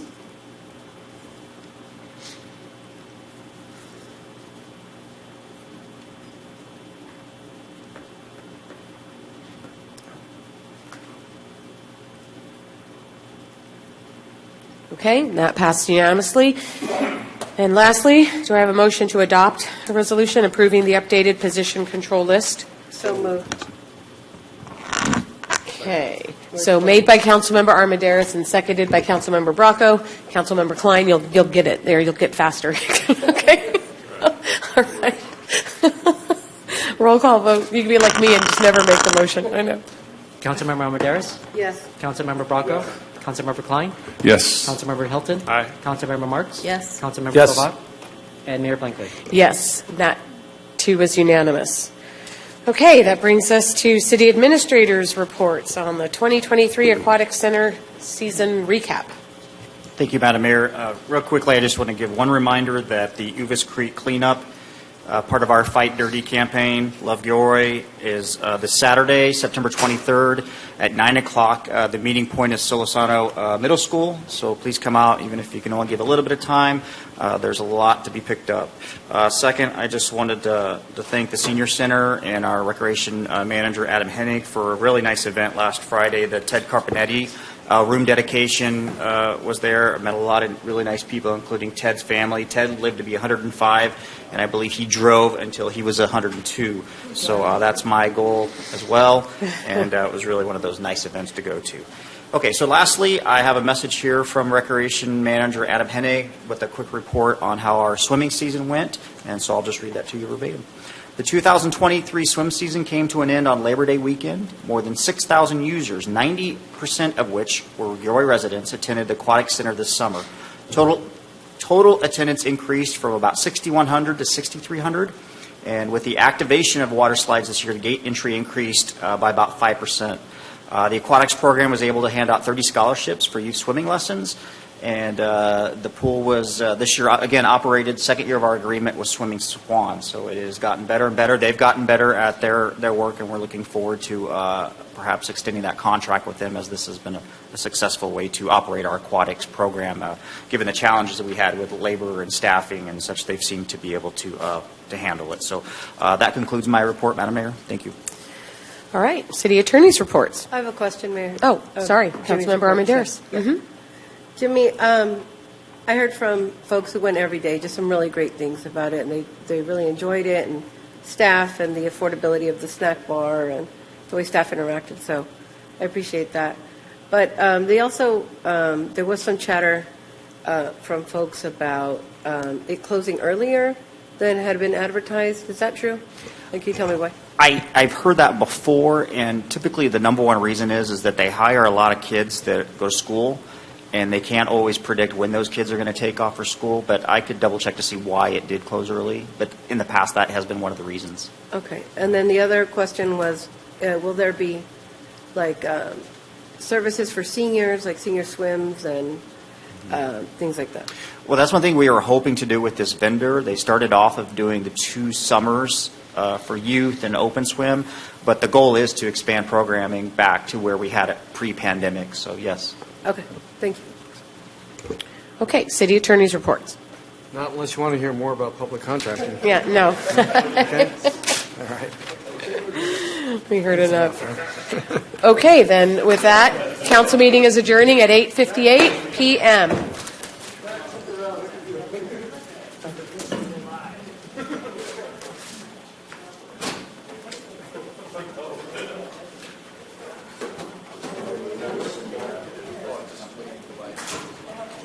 Okay.